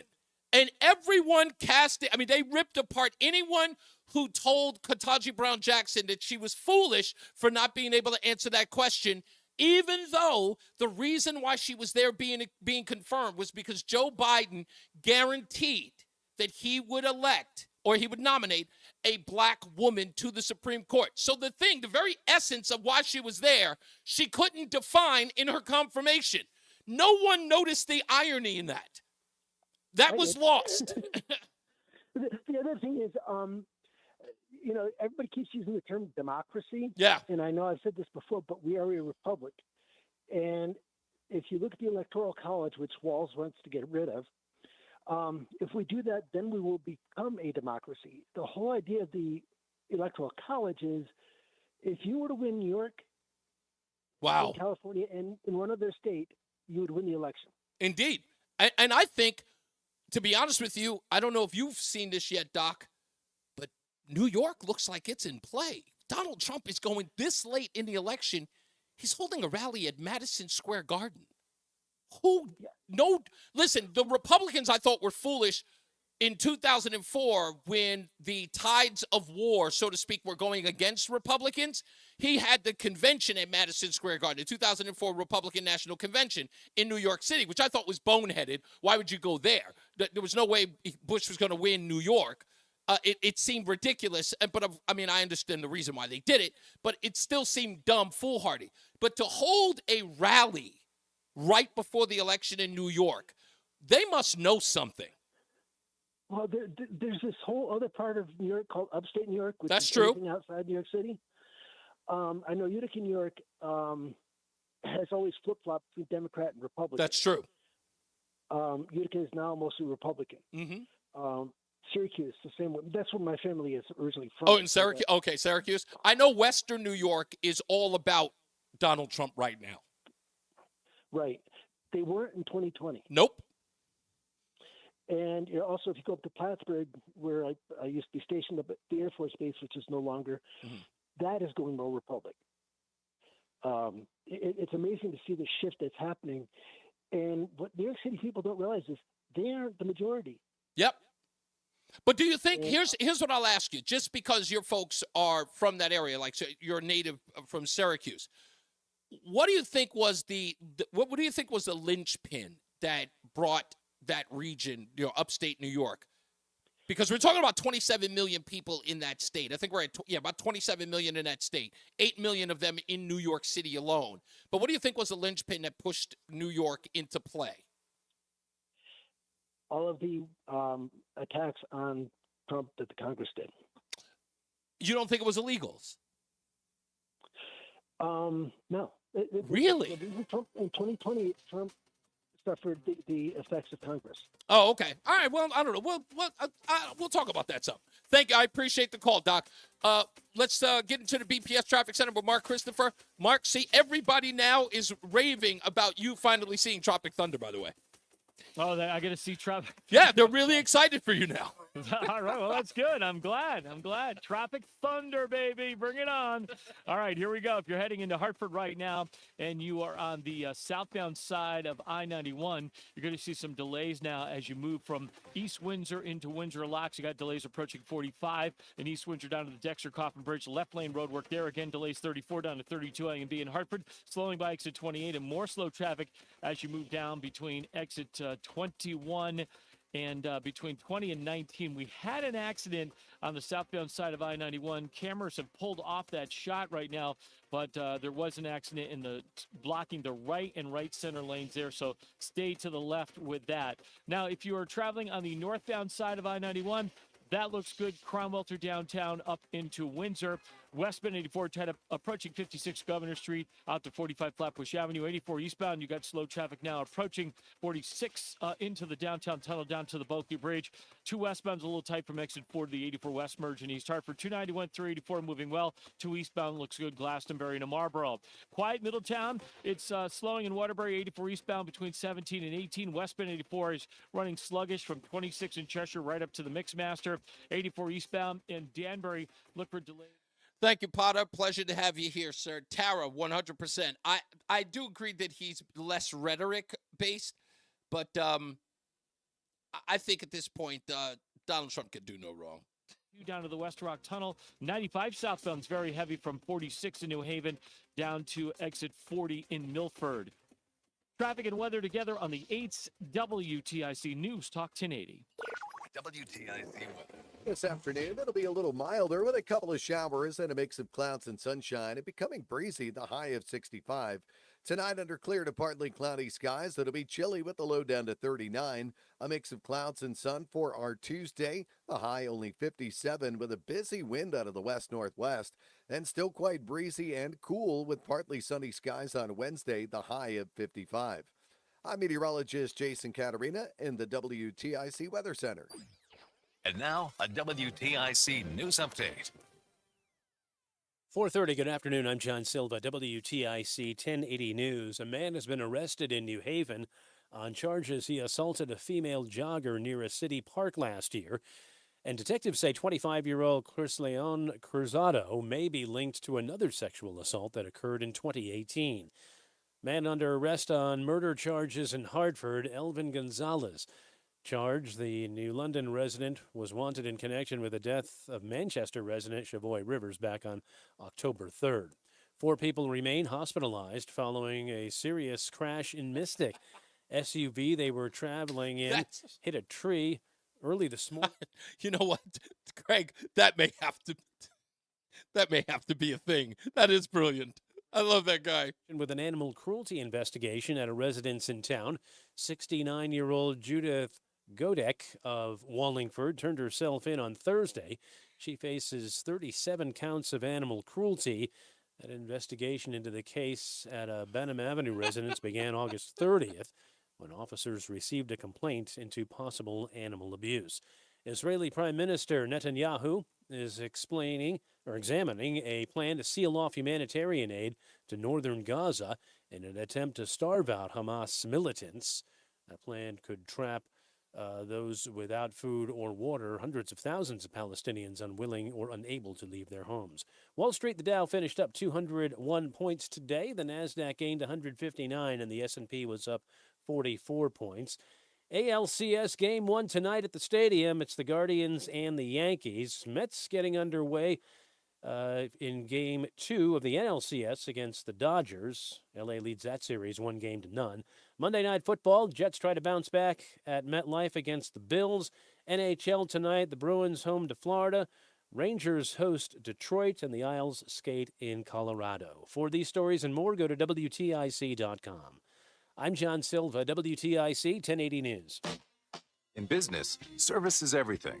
Cintas delivers what you need to better serve your customers. Whether it's freshly laundered work apparel for almost any job imaginable, tested and inspected fire protection systems, first aid and safety supplies, on-site AED training, or mops and restroom products, stocked and ready when you need them. Better work days happen together. So visit Cintas.com. Oh, I'm ready! And get ready for the workday. Hi, I'm Kamiko, the founder of Miko's Hot Chicken. When we started our family restaurant, we were also raising a family. But let me tell you, it wasn't easy. Our Chase Ink card was there to reward us on all of our business needs. Now we have a thriving location, and we're hungry for more. With the Chase Ink Business Unlimited card, you can earn unlimited 1.5% cash back on every purchase, so your business can go from here to possible.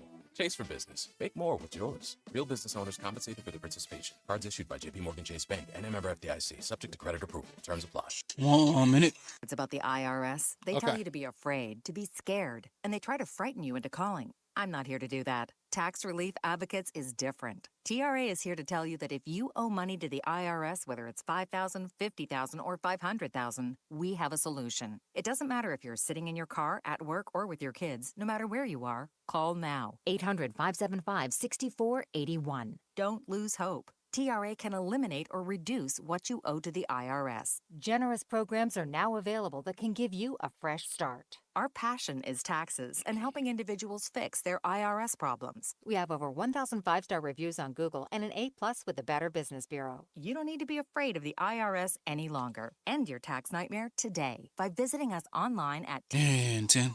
or call 800-575-6481. That's 800-575-6481.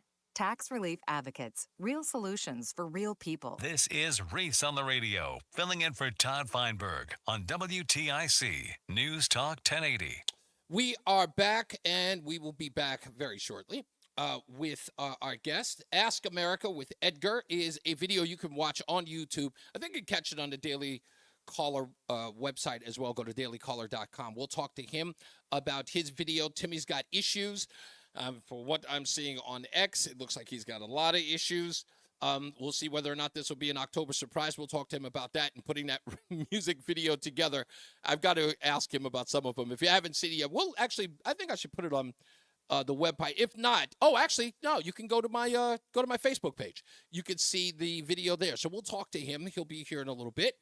Edgar and his Man on the Street videos. We'll talk about the stuff that he's hearing out there in some of his Man on the Streets. We may even ask him about black voters, if indeed he's going to do a video talking to black voters in the D.C. area, because that's where he's stationed out of when he does the Man on the Street videos. D.C. is very liberal, but if you go out there, you'll see a lot of. It's interesting. You see a lot of white men supporting Kamala Harris, but a lot of African Americans are on the fence. It's a little back and forth. So not that I expect Donald Trump to win D.C. Don't get me wrong. I just find it interesting that some of the places in New York, on the other hand, it looks a little scary. And yes, it is official that Donald Trump is coming to Madison Square Garden. The posters are out. The ads are out. He has set a date as well. So because I guess you guys are not, that far away. So if you're interested, it is going to be Sunday, October 27th, and you can go to his page to find out why are these people doing this. You can go to his page to find out exactly what time and how to register to get on that. Another crazy story that I saw: Bill Clinton may have just cut an ad for Donald Trump as well. This was, I guess, it's some stump speech in Georgia. Here's the quote. Bill Clinton says this, talking about the death of Laken Riley. Here's the quote. "You had a case in Georgia not very long ago, didn't you? They made an ad about it. A young woman who'd been killed by an immigrant. Yeah, well, if they'd all been properly vetted, that probably wouldn't have happened." Folks, please tell me that they're not sabotaging this woman. Bill Clinton caught on camera saying just that. Laken Riley was one of the biggest stories related, if not the story related to migrant crime. I mean, it put a national focus on it. I mean, that was it. That was the story. So we'll see if we get that audio for you. We'll talk about that. Okay. And we'll get into the BPS Traffic Center coming up in a second. Yep, there it is, with Mark Christopher. And then after that, we'll have Edgar from Ask America with Edgar on the lines. Mark Christopher, BPS Traffic Center. Hey, Mark. Not yet. Almost there. Reese, thank you very much. Good afternoon to you, and good afternoon, everyone. If you're heading into downtown Hartford right now, it looks pretty good overall. We're seeing some slow traffic, though, as you push down on the southbound side of I-91. All right, I got Edgar. Exit 45, approaching 45 down to the Dexter-Coffin Bridge. Left lane road work there. Again, delays 33 down to 32 A and B, and again down by exit 28. More slow traffic as you move between exit 21 and 20 in Cromwell, Middletown, rather, from an earlier accident that was between 20 and 19. That is gone now, so all lanes reopened there. Northbound 91, that moves well. Cromwell through downtown. Windsor 290 went through before no issues. Moving well, off the rail. He's never really done radio before. He's using a weird voice. I know that. Yeah, that's his persona's voice, Edgar. Oh, okay. He's doing the puppet's voice. Eastbound. Okay. Little speed as you move by 48 Capitol Avenue. Heading toward Middletown, that looks good. 90 in the Aragoni Bridge. 84 westbound in Cheshire, some sluggish traffic. 26 up to 22 in Waterbury. 84 eastbound sluggish, 17 to 18. 84 eastbound slowing New York, Connecticut line in Danbury. Out to exit 5. Again, delays from exit 8 in Danbury. Sluggish and stop and go right out to exit 11 in Newtown. Southbound Parkway delays 61 to 60 in Hamden. Very heavy traffic. Southbound 95, New Haven, all the way down to exit 41 on the southbound side of 95 in Orange. Traffic and weather together on the 8th. WTIC News Talk 1080. WTIC weather.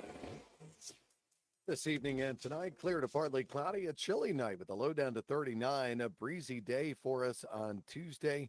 A mix of clouds and sunshine. The high of 57. Going to feel quite cool with that busy west-northwest wind cranking along at 10 to 20 miles an hour throughout the day. Another breezy and cool day Wednesday with partly sunny skies. The high 55. Still the northwest winds at 10 to 20 miles an hour.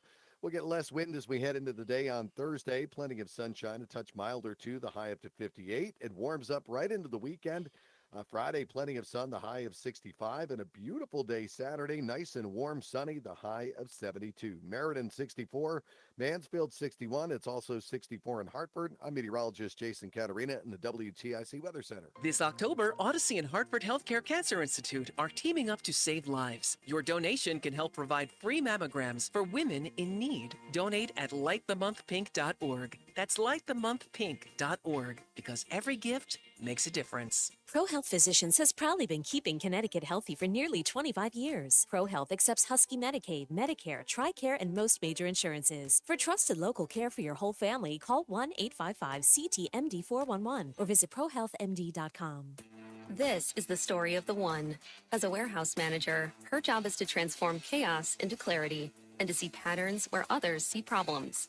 Luckily, she's got a partner who shares her perspective. Grainger offers over 1 million industrial-grade products, backed by real person support and in-depth online resources, so she can tackle every task with precision and turn potential setbacks into streamlined success. Call clickgrainger.com or just stop by. Grainger, for the ones who get it done. If you're still waiting, here's another one. At California Psychics, we reject 98% of the psychics who apply to work for us, so we only connect you with the best. That's how we can guarantee if your reading isn't life-changing, it's free. And right now, new customers receive 20 minutes for just $20. If that's not a sign, I don't know what is. Dramatic sound effect incoming. Experience the joy of certainty at You're 100% right, Potter.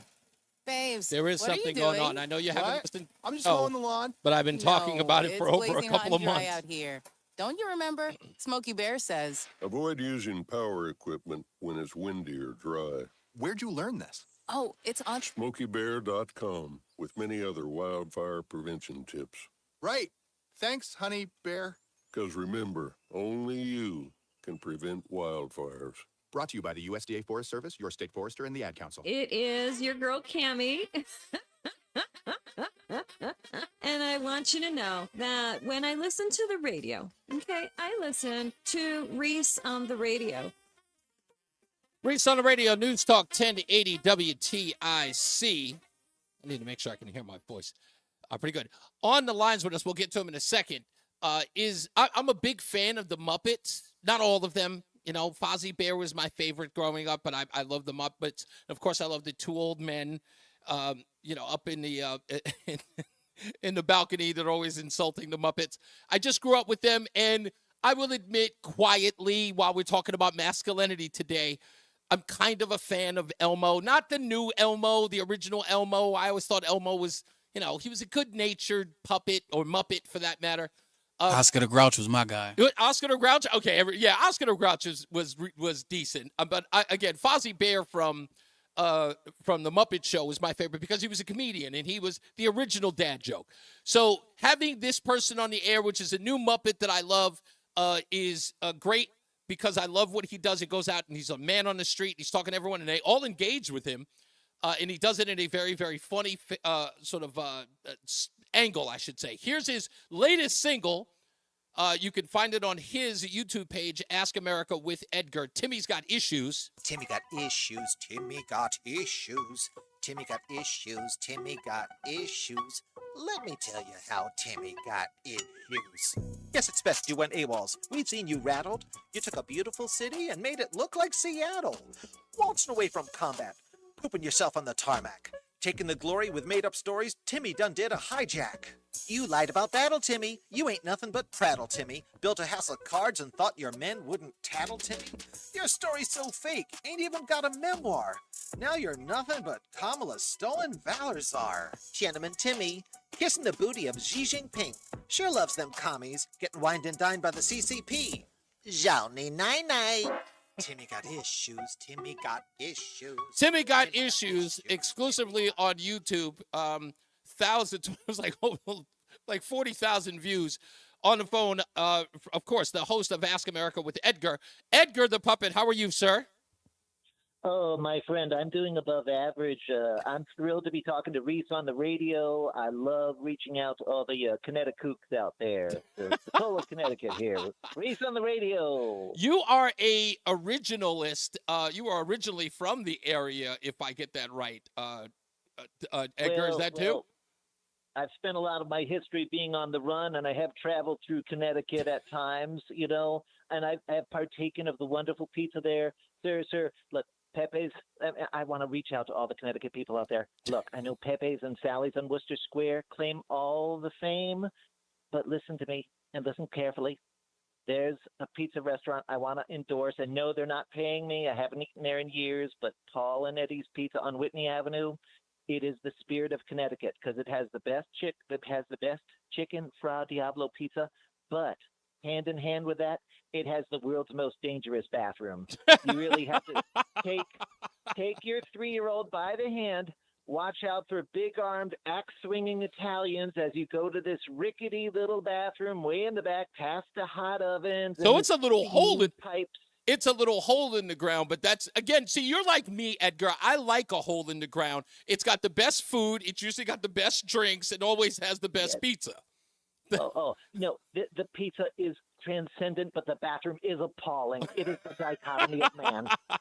That's great. They're going to love the left-handed endorsement you just gave them. We appreciate it. Oh, they are in Eddie. Paul and Eddie's on Whitney Avenue in like Hamden. Well, they'll just north of University of Yale.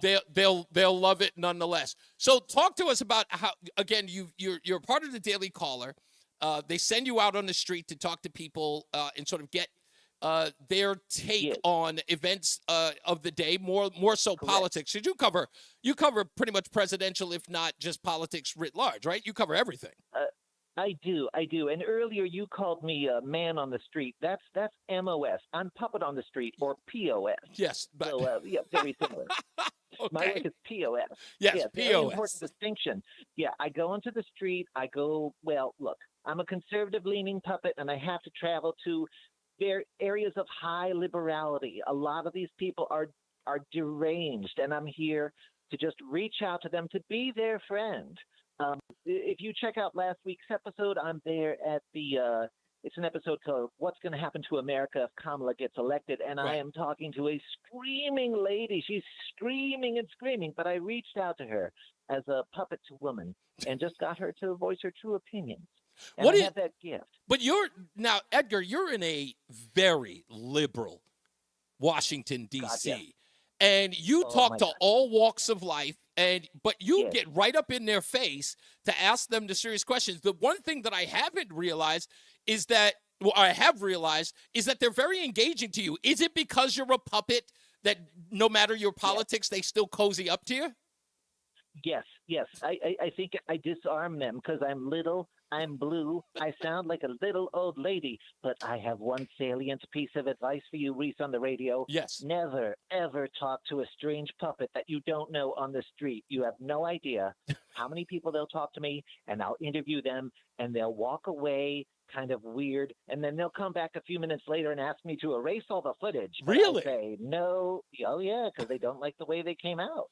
Wow. But I look upon all people. All people would love Reese. I love everybody. I don't want to humiliate anybody. But sometimes I do tie people in knots of cognitive dissonance, and that's what a puppet does. I really wonder what would happen if I were unleashed on the streets of Connecticut right now. You mentioned Statler and Waldorf, and Yeah. they would be rolling over. They're two Skull and Bones alumni. They would be rolling over in their graves to see the state of Muppetry, how it's been taken over by corruption and wokeism. Oscar the Grouch's rape scandal has really cast a What is pall over that the whole- about? When did that happen? Let me tell you, sir. No, we're not even getting into that one. I haven't even heard that. No allegations here on Oscar the Grouch. sir. You're going to offend my producer, who's pretty much at the helm sorry, here. sorry. Okay, Is listen. there an 8-second delay? Am I in trouble? Oh, dear. Let me say this. Hear me out. Okay, so you said you're a right-leaning puppet and you go into people's face. And by the way, check out Edgar's video. It's Ask America with Edgar. You'll find them on the Daily Caller website as well on YouTube. No, allow me, sir. Please. Yes. You want to go to youtube.com/the Ask America with Edgar, and Edgar is spelled EDGAR. Yeah, I don't think it's spelled any other way, is it? Okay. Well, look, I don't put it past this generation to screw That's it up. true. Yeah, no problem. Just Starbucks cup generation. You're absolutely right. My point taken. Barely literate. They're on Instagram all day. I don't know. So nobody reads anymore. So going back to the point, so you like the fact that you're a right-leaning puppet and you're asking people questions, these puppet on the street interviews that you do. Yes. The fact that you are going to get a large swath of liberals who are on it, like how, if you were to give a ratio out of 10, like how many would you say are conservative leaning in like out of 10 interviews? It depends on the location, but by and large, maybe the conservative population or the population of people willing to admit that they have a conservative bias is about 10, maybe 15% in this city. Wow. It's a very democratic blue city. That's okay, though. That's okay. I think it makes your podcast, or at least your videos, quite interesting because it gives people an opportunity. And you don't lead anyone on. You pretty much just ask them a question based upon whatever the current events are, and then they'll start spouting off whatever, and then you just counter that with either facts or things that may run option or opposite to that particular line of thought or phrasing that they may use, which again makes for great videos. Well, yes, sir. You described it as getting in their face. I more describe it as getting into their mind. I take a little corkscrew and I start to work at the eardrum and I whittle in my way with all my little thoughts. And next thing you know, they're all balled up, knotted in a twist, and pissed off at this Muppet. You know what? Do they do it out of love. Try to teach them. Do they ever? You said that they walk up to you and they ask you to erase the footage afterwards. On occasion. Right. Yeah, it hasn't happened in a couple episodes, but it's usually almost once every outing. Yeah, they realize, oh, I overspoke. Or actually, what is the worst, sir? If we get a conservative who's sheltered, who's sort of in the closet, and they say, well, as a matter of fact, maybe Tim Walsh does have a mangina or something. They let something slip. And then they creep back to me skulking, and they go, hey, puppet, can you please can you edit that one? I'm not happy with my footage. And I go, oh, yeah, sure, I'll erase it. And then I laugh. I go back to my studio, and I make sure to include it. Folks, we're on the phone with Edgar with Ask America with Edgar. That's right, buddy. Ask America with Edgar. Let me ask you this. This is another interesting point. So you have those people who come up to you and say, hey, can you delete that? But let's say the video has already aired, right? It's on your page and everyone can view it. Have you ever had people come up to you or even contact you through your YouTube page and say, hey, I really never thought of it that way, or have had a change of mind, or, things like, or contact you and just say, no one's ever sort of said, I look silly and you actually enlighten me in some way? You've never gotten that? No, sir. These are liberals. You cannot reach them. I appreciate your optimism, but no, it is very rare indeed. Very rare indeed for people to come around. They usually need to be exposed to pain. However, sir, we are living in special times. I do see it happening with the populace at large. My last video was all about having to live in a cardboard box because of Bidenomics, and I relate that to people. They're largely unsympathetic liberals. They don't understand that crime is surrounding them in D.C. They just think, oh, that poor unfortunate, he had to shoot my friend in the head because he had a bad upbringing. Wow. This is how they are apologists for maniacs. and the only way out is through with them. They need to suffer a little bit more. It's funny, that, I watched a video of a former cohort of what's the name? I won't mention their name, but I've just watched the video recently, where he gave cohort of the Daily Caller, and the video was asking people in Washington D.C. He gave them a choice. Would you rather give $100 to an illegal alien or a homeless Trump supporter? And you can imagine, and he's in D.C. as well. And the overwhelming support was to give the $100 to the illegal alien. Yes. And basically, there is it's pathological altruism with a liberal mindset. They will, water and feed the tree from which they will be, eventually hanging. Wow. It's a thing they do. It's a thing they do to signal their virtue. It's a disease. You can be shocked out of it, but it usually takes a couple muggings. Well, I will tell you this: being in D.C., you have a wealth of videos with that population there. I don't think that there's any chance of stopping you and producing great videos, because it's funny. It's like I keep wondering, like, when is the dam's going to break and there'll be some, some realization that their ideology is just, completely mind numb, but it just doesn't happen. So I guess for guys like you and me, I guess we'll always be in business for that matter. You know what we need? We need an army of hot girls to laugh at them. I think that will turn anyone. You know what? We need more Republican women to really get all hot looking, go out there and just start laughing at these people. Absolutely. But, it's hard enough for me to hire a cameraman, and hotties are expensive. I noticed that. Yeah. You ever hired a hottie, Reese? You ever hired a hottie? It's expensive. Yeah. If I hire a hottie for my music video, you obviously have never met my wife. Yes, you had to. We spoke about this behind the scenes. You actually had to hire some background dancers, and that turned out to be a nightmare. But let me tell you. Well, I love the dancers. I hired, I think, 20 dancers, and knowing how dancers are, only 2 showed up. But I planned it that way. But I'm assuming I'm assuming that your recruitment was of the DC ilk to your. I think where did I go? Like whorehouse.com to find them. I can't remember where I got them. Goodbye. Doesn't matter. America. They were wonderful. These are nice, pure ladies. I'm sure they are. Ask America with Edgar can be found on YouTube. Please shout out your page on YouTube. You can actually just look up Ask America with Edgar, but give up the full address. Oh, well, okay. YouTube.com/little@ Ask America with Edgar, and also on X or Twitter, as the old people say. I'm at Puppet Edgar on X, and I'm on YouTube. So come find me. Eventually, I'm gonna find you. So it doesn't matter if you fail in your quest. I'm gonna get you, and I'll bring the hotties. At least 2 of them. You can check out Edgar or Ask America with Edgar. Go to my Facebook page. You can watch the Timmy Got Issues music video. It's absolutely funny and well done. He has issues. Yes, he does. Has so many issues, Reese. I know. Oh my gosh. If you've seen X, he's got subscriptions. If you've seen X, you'll know what everybody's buzzing about out there. Thank you, Edgar. I appreciate the time, man. Thank you for coming on. Love you, buddy. Bye. Bye. America. Ask America with Edgar. Check him out. It's really, really funny. And he scares me because of the stuff that comes out of his mouth. He can put you on edge. I don't think I've ever been this much on edge on radio in my entire life. But go check him out. It's really, really good stuff, and it's funny. Just that man, the puppet on the street, I've corrected myself. Puppet on the street stuff he does is fantastic. Let's get another check of our traffic with our good friend Mark Christopher in the BPS Traffic Center. Hey, Mark. Not yet. He's still watching Tropic Thunder. He's probably watching the opening sequence. Yeah, just finishing it up now. Sorry that some butter spilt on my popcorn. It got all over me. I had to clean it up.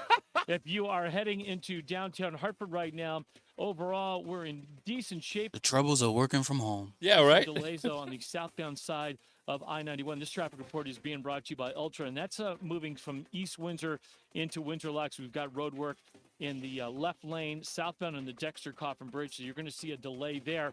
After that, you're going to see some more slow traffic from 33 down to 32 A and B in Hartford, again down by exit 28.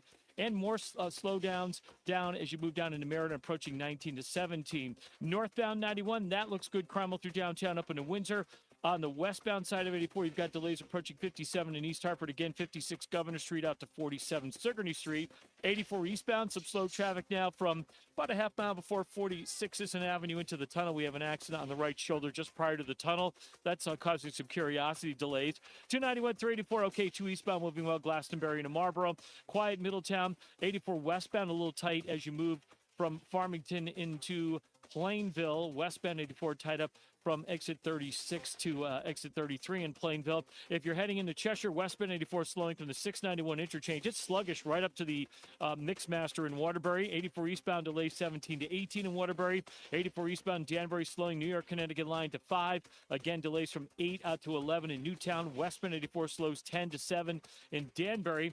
And if you're traveling southbound in the Wilbur Cross Parkway, look for delays from exit 62 down to exit 60 in Hampton. Northbound on the Parkway slowing Miller Avenue in Meriden up to 68 N&E. 95 southbound heavy in New Haven from 46 down to exit 41 in Orange. Traffic and weather together on the 8's WTIC News Talk 1080. Brought to you by Ulta Beauty. We've brought the Emerald City to Ulta Beauty with wicked collaborations from REM Beauty by Ariana Grande. It brushes for Ulta and OPI. Hurry in, these fantabulous products won't last long. See Wicked November 22nd, only in theaters. Ulta Beauty, the possibilities are beautiful. WTIC weather. This afternoon, it'll be a little milder with a couple of showers and a mix of clouds and sunshine. It becoming breezy, the high of 65. Tonight, under clear to partly cloudy skies, it'll be chilly with the low down to 39. A mix of clouds and sun for our Tuesday, a high only 57 with a busy wind out of the west-northwest. Then still quite breezy and cool with partly sunny skies on Wednesday, the high of 55. I'm meteorologist Jason Caterina in the WTIC Weather Center. WTIC is 99 and throwing a year-long celebration to 100 years on the air. This is WTIC and WTIC FM HD2 Hartford. Always live on the free Odyssey app. 5 o'clock. Good afternoon. I'm John Silva, WTIC 1080 News. 4 people are in the hospital after the vehicle in which they were riding this morning hit a tree in Mystic. This is Groton Police Chief L.J. Fusano. Our emergency dispatch center received an iPhone crash detection call, which happened concurrently with this accident. So when the accident happened, the alarm went off for the iPhone crash detection. We also received some 911 calls, and this occurred on Fishtown Road. Fortunately, we had officers nearby who responded. Not clear if speeding was a factor in that crash. Fusano says the investigation is still in the early stages. All the victims being treated at Lawrence Memorial Hospital. Names have not yet been released. Police in Bristol have released the name of a person who was killed in a motorcycle crash over the weekend. 27-year-old Patrick McCool was from Terryville.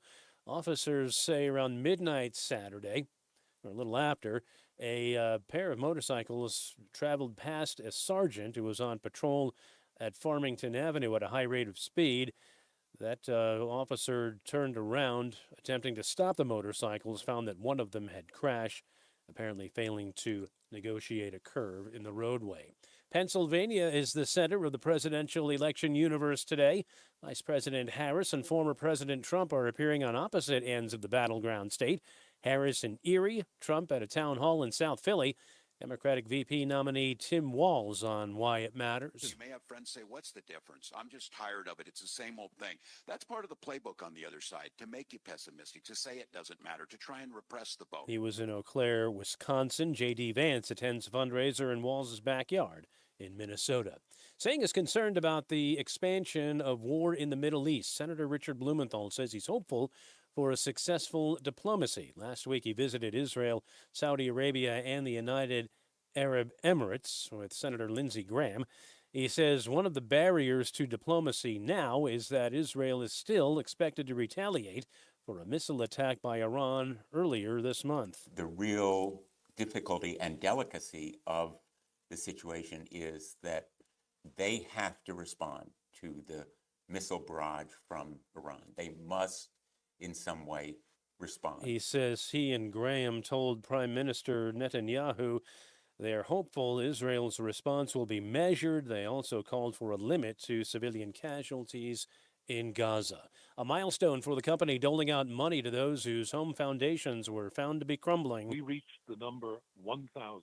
That's 1,000 families that CIFSIC, the captive insurance company, has placed back into safe and secure foundations across the affected area in Connecticut. Mike McGlaris, the superintendent of CIFSIC, says they've paid out about $156 million thus far. The concrete used to build the foundations contained the mineral pyrrhotite, which was the root cause of the disaster. McGlaris says there have been 2,300 claimants, primarily in eastern Connecticut. Says they plan to lobby the legislature for additional funding with the goal of having all the homes fixed by the end of the decade. On Wall Street, the Dow finished up 201 points today. The Nasdaq gained 159, and the S&P was up 44. For these stories and more, go to WTIC.com.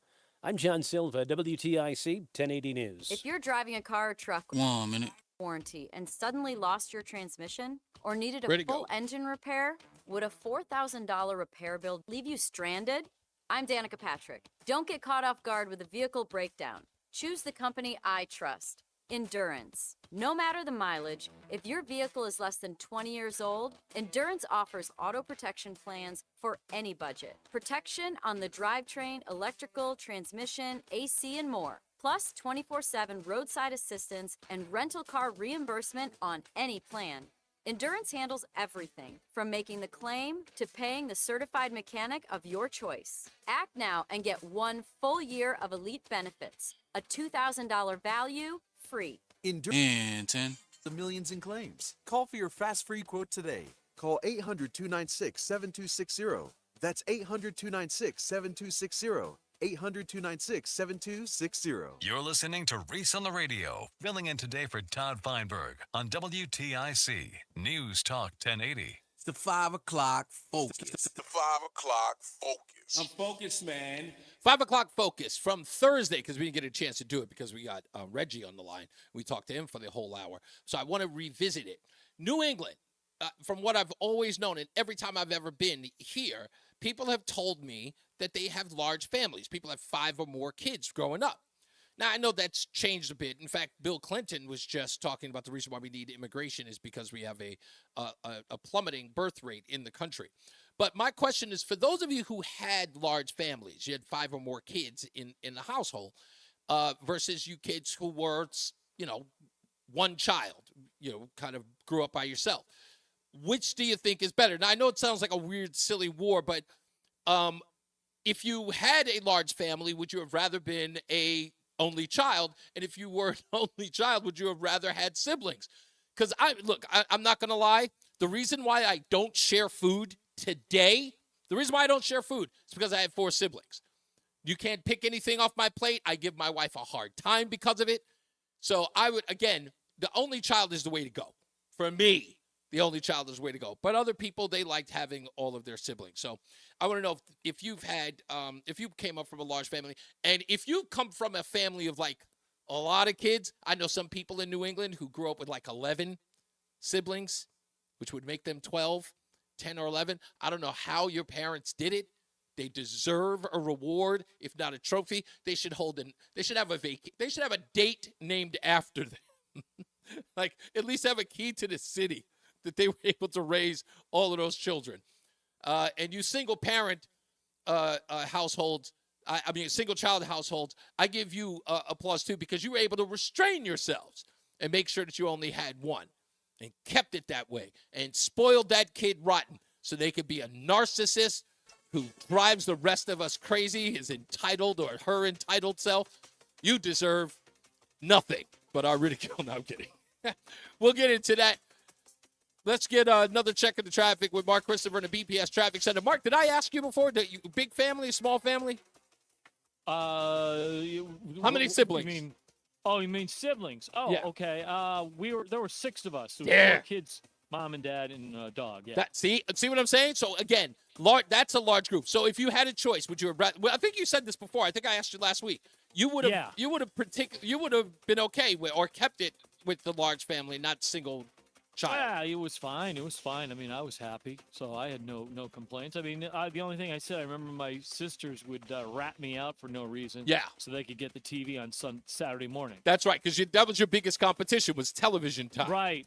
Exactly. Yeah, No, mine I was wanted to watch food. certain cartoons. Oh, really? Food. My biggest problem was food because we didn't have enough of it because my mom was poor. So now I don't share food because of it. Well, there you go. That's when you want to have less siblings, when there's not enough food on the table. That's a great point, Reese. And I would have, if I didn't have enough food, I wouldn't have wanted any siblings. Hey, if you're heading into Hartford right now, overall, we are looking pretty good. We do have an incident 84 eastbound just prior to the tunnel. It's on the right shoulder, an accident there. Delays back to 44 Prospect Oakwood behind that. Westbound side of 84, a little tight approaching 57 in East Hartford. Again, slowing 56 Governor Street out to 47 Sigourney Street. Southbound 91, still delays approaching 45 in East Windsor down to the Dexter Coffin Bridge. Left lane road work there. After that, some slow traffic 33 to 32 A&B, and again down by exit 28. Another bump as you move between exit 20 in Middletown down to 17 for the Wilbercross Parkway. Northbound 91's in good shape. Cromwell through downtown up into Windsor. 291 through 84 okay. 2 eastbound moving well. Glastonbury into Marlboro. 9 northbound okay as you move into Middletown. 15 northbound Parkway. We're looking at delays from Miller Avenue up to 68 N&E. In Meriden. If you're traveling in the westbound side of 84, delays 691 interchange. You're sluggish right up to the Mixmaster in Waterbury. 84 eastbound slowing 17 to 18 in Waterbury. Danbury looking slow. 84 eastbound New York Connecticut line out to 5. Again, delays 8 out to 11 in Newtown. Southbound Parkway, some sluggish traffic from 61 down into the West Rock Tunnel. 95 southbound in New Haven slowing from 46 all the way down to exit 41 in Orange. Traffic and weather together on the 8s WTIC News Talk 1080. WTIC weather.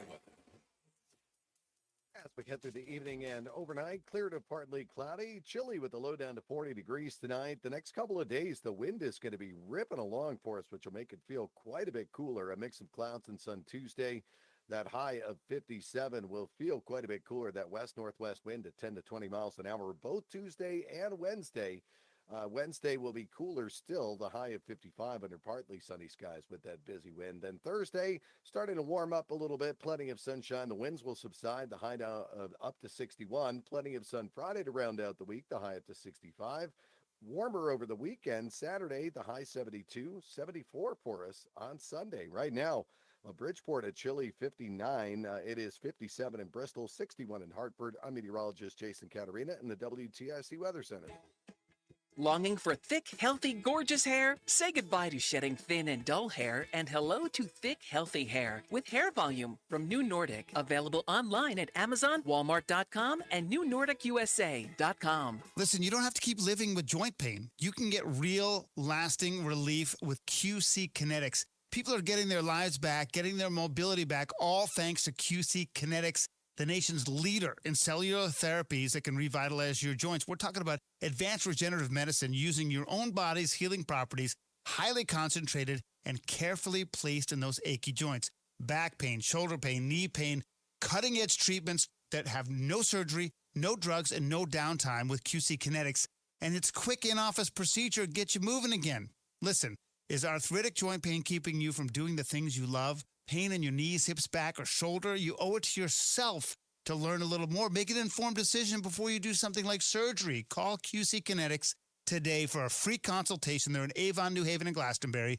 860-440-PAIN. That's 860-440-PAIN. Again, QC Kinetics, Avon, New Haven, and Glastonbury. That number, 860-440-PAIN. Prescriptions require an online consultation. Wait a minute. Will determine if appropriate. Restrictions apply. See website for details and important safety information. Subscription required. Price varies based on product and subscription plan. Hi, I'm Dr. Peter Stahl, board-certified urologist and Senior Vice President of Men's Sexual Health at HIMSS. In my 12 years of practice as a reproductive urologist, I've helped many guys with ED, and it has never been more convenient to treat than it is right now, thanks to HIMSS. It really wasn't easy before. You had to take time out of your day, come to a physical office, and see a specialist like me in person. Now, through HIMSS.com, you can get world-class sexual health care and a full range of treatment options for ED through a 100% online process. It starts with a free assessment from a medical provider licensed in your state who can determine if ED treatment is right for you. If prescribed, your medication is shipped to you for free. So don't wait. And 10 coming right in. Guys who've gotten help for their ED through HIMSS. To start your free online visit and find ED treatment at up to 95% off brand name prices, go to hims.com/joy. That's hims.com/joy for your free online visit. It's the 5 o'clock focus. It's the 5 o'clock focus. I'm focused, man. We are back, the 5 o'clock focus on NewsTalk 1080 WTIC. Michael A. says there were 7 of us in a 2-bedroom cape in Bristol. I am so grateful for that. You're grateful to 7 of you? Goodness gracious. Mom, dad, and 5 kids in a 2-bedroom? Goodness gracious.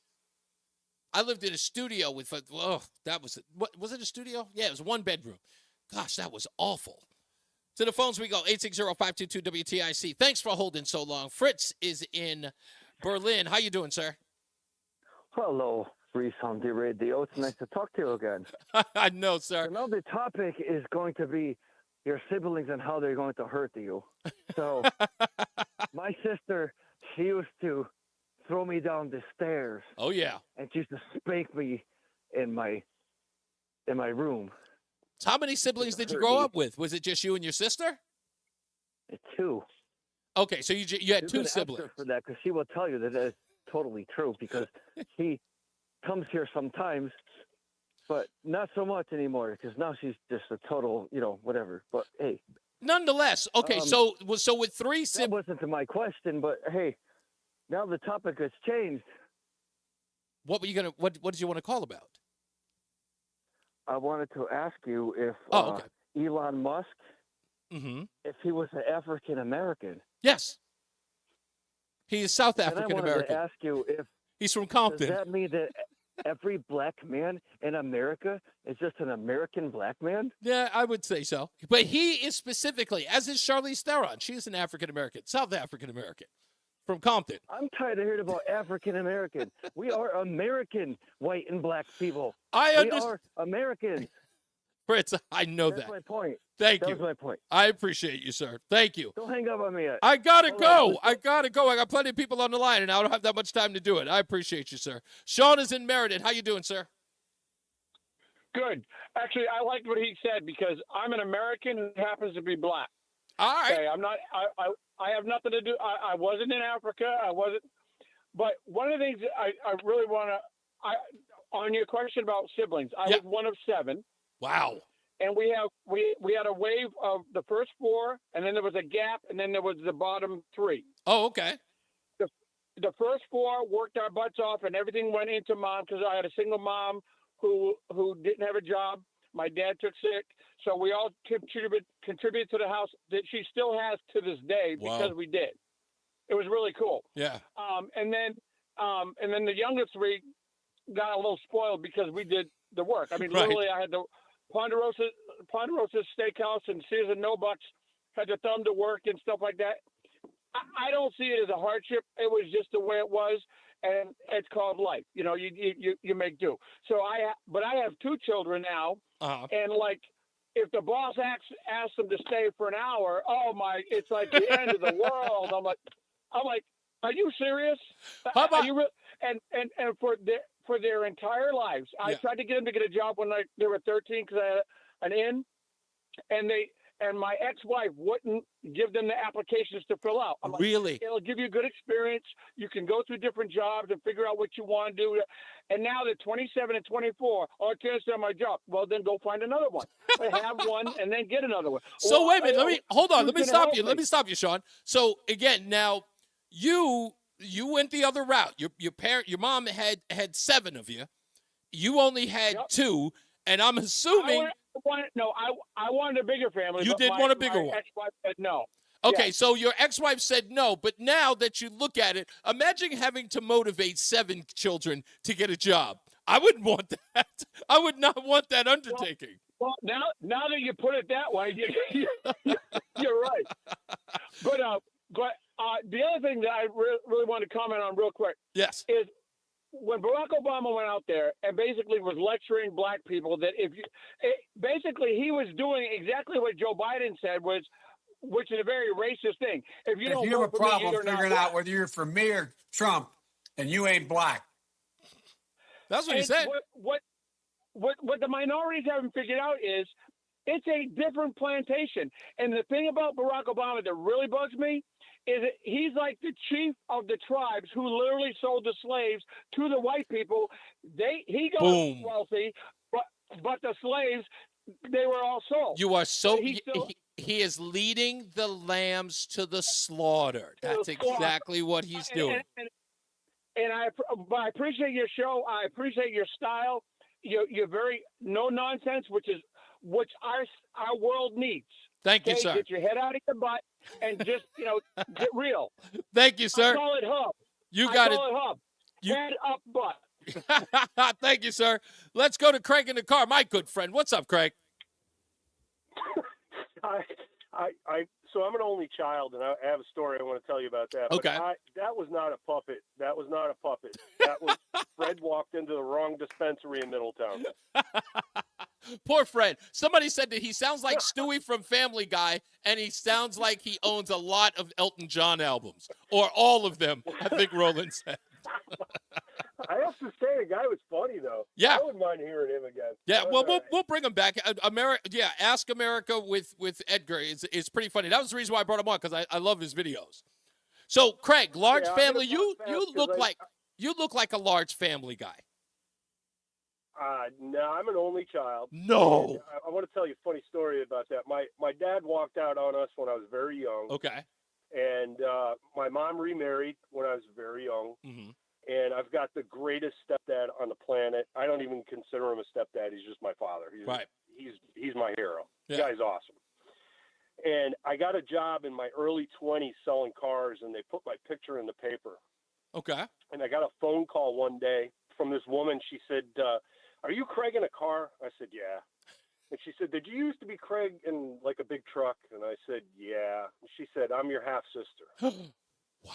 And I went, "Whoa. Would you like to get together for a cup of coffee and talk about that?" And I went, "You know what? Nah, I'm good." Really? Yeah. Wow. Yep. And my mom she's always told me, if you want to know where your father is, what he's doing, all about what happened and all that. And I've never even been a little bit curious. I don't care. Look, I've got a great wife. I'm not going to go to a singles bar and just flirt to feel good. I think what you're saying. Down that path. A lot of people, especially kids, don't recognize this. But I've always seen that sort of story play out in movies and on television. When parents divorce, some parents try really, really hard to make sure that the kids have both individuals in their life. But when your father walks out on you, he's not just walking out on his wife. There's a little bit of a great deal of them walking out on you. Especially if they don't, if they just walk out and they don't even at least try to keep in contact with you, it's bigger than a divorce. It's a small funeral, because it's somebody. Yeah, and that's why I don't care. Yeah, I hear you. I don't want any part of that, And fast forward 30 years. I met a girl. Her husband did the same thing to her, and I have two of the greatest stepkids on the planet right now. Wow, talk about going full circle. And your stepdad, in essence, sort of inspired in you to be a great stepdad yourself. So he was a great influence. God works in mysterious ways, Craig. Sure does. Yeah. Sure does. I'm a blessed man. Thank you, sir. Much appreciated. Great story. Ralph's in South Carolina. Now, Ralph, please, don't let me be too far. I know you come from a large family. Actually, there were 6 of us, 4 kids, my mother and dad, and my grandfather. Wow. Okay, multi-generational. Right, and we lived in a small cape. There were 2 bedrooms downstairs, my mother and my father and my sister, because the 3 boys were upstairs in the cape, and there was a small room up there where my grandfather lived. Uh-huh. And the 3 of us, and let me tell you, you want to talk about hot in the summer? Yeah. You know. Oh, yeah, all that heat rising to the top. Let me ask you this, Ralph. This is an interesting question, and I think, a lot of families benefited this. In 2008, we saw a lot of parents moving in with their children. You remember that? In the Obama era, there was a lot of that multi-generational thing coming back. Many people sort of described it as like the post-World War II age, where parents, and there were at least 3 generations living in a house. When you were growing up with your grandfather in the house, please tell me, and I know this to be true, that there was a lot of wisdom embarked on you that you probably considered more than your own parents, right? Well, here's what happened. My grandfather was Polish. Uh-huh. My grandfather spoke very little English. Okay. And so we did not communicate as far as that goes. Really? But he was a great guy, and he was single. He had nowhere to go, and so he came to live with us until he passed away. And that's the way it should be. You should take care of your parents or whatever as they get older because they took good care of you. But you didn't learn any Polish? Like Grandpa didn't come with you? Babushka. He didn't do any. I'll tell you, the sad thing, and I tell anybody today, any bilingual people, my dad was Italian. My grandparents were from Italy. My dad spoke Italian. My mother came from Russia. She spoke 3 different languages. And what really, I wish that they had taught us to speak those languages, but the attitude then was, you're an American. Right. Such a great point. Yeah. Yeah, the assimilation was more important than anything in the world. Right, and I just wish that I could speak Italian, a little bit of Lithuanian. I can speak a little Italian, Polish, and Russian, which is where my mom was born. Mm-hmm. But today, and I would advise anybody today, if you're Hispanic, I don't care what your nationality is, teach your children your language and English both. Yeah. I agree. Thank you, sir. Much appreciated. Great story. Let's go to George in St. Louis to wrap this up. How you doing? He's gone. Oh, George is gone. Tony and Dave. Okay, I'll take Tony. How are you, Tony? Hey, how's it going, Reese? All right, sir. Okay, large family, small family? Small family. Okay. Yeah, grandparents were large. My immediate families, there's just 4 of us. Me, the wife, a son and daughter. Okay. And that's good enough. Okay. That's good enough. Well, wait a minute. When you grew up, but wait a minute, Tony, when you grew up, did you have a large family? No, still just 3 sisters and myself. Okay. And then the grandparents were ginormous because Generation X like you. Right. Okay, so they were all so okay. But were you all in the same house? Yes. Okay. Wow. That's a New England thing too. Yes, we all work to make ends meet and try to pull together and be understanding when sometimes we wanted something, we couldn't have everything. Right. But we did whatever it took to at least make sure the bills were paid first. Yep. And then, a little expenditure later, or you come up with creative ideas at home to make things work out. Oh, that's great. So now it's a smaller family. It's just you, the wife, and just 2 kids. Correct. Now, would you prefer them grow up with more siblings or just 2 is enough? But then again, considering the family, I think I know your answer. I mean, considering the economy. Right, yes. Right. Today's day and age, 2 is enough. Correct. You nailed it right on the head. Totally makes sense. 3 will be in a cardboard box in the street. Indeed. I remember, and this is crazy because I remember I was roughly about 16, 17, and I remember watching a news report talking about if you were to have a child today, this is like 1987, if you were to have a child today, it would cost $180,000 to raise a child from birth until graduation from college. Again, 1987. And I looked at that number. You look at that number today, and it's well over $1.5 million. Nah, bro, you nailed it. Yes, that is true. I've looked at those stats before as well. Right. Well, you got kids, so you have to look at it, right? Yeah, I did. I was curious to know, and I wanted to know where we stood at this point in age compared to, the past, 20, 40 years. Yes. The way to look at it, here's an interesting way to look at it, Tony. When your kids finally graduate from college, you will be able to say, I was a millionaire. It just took me 21 years to do it. Exactly. Right. You have to cut half your life. You have to put 50% of your life aside to reach that goal. That's right. And when someone asks you, what did you do with your million? You say, I spent it on the kids. That's all right. You know what?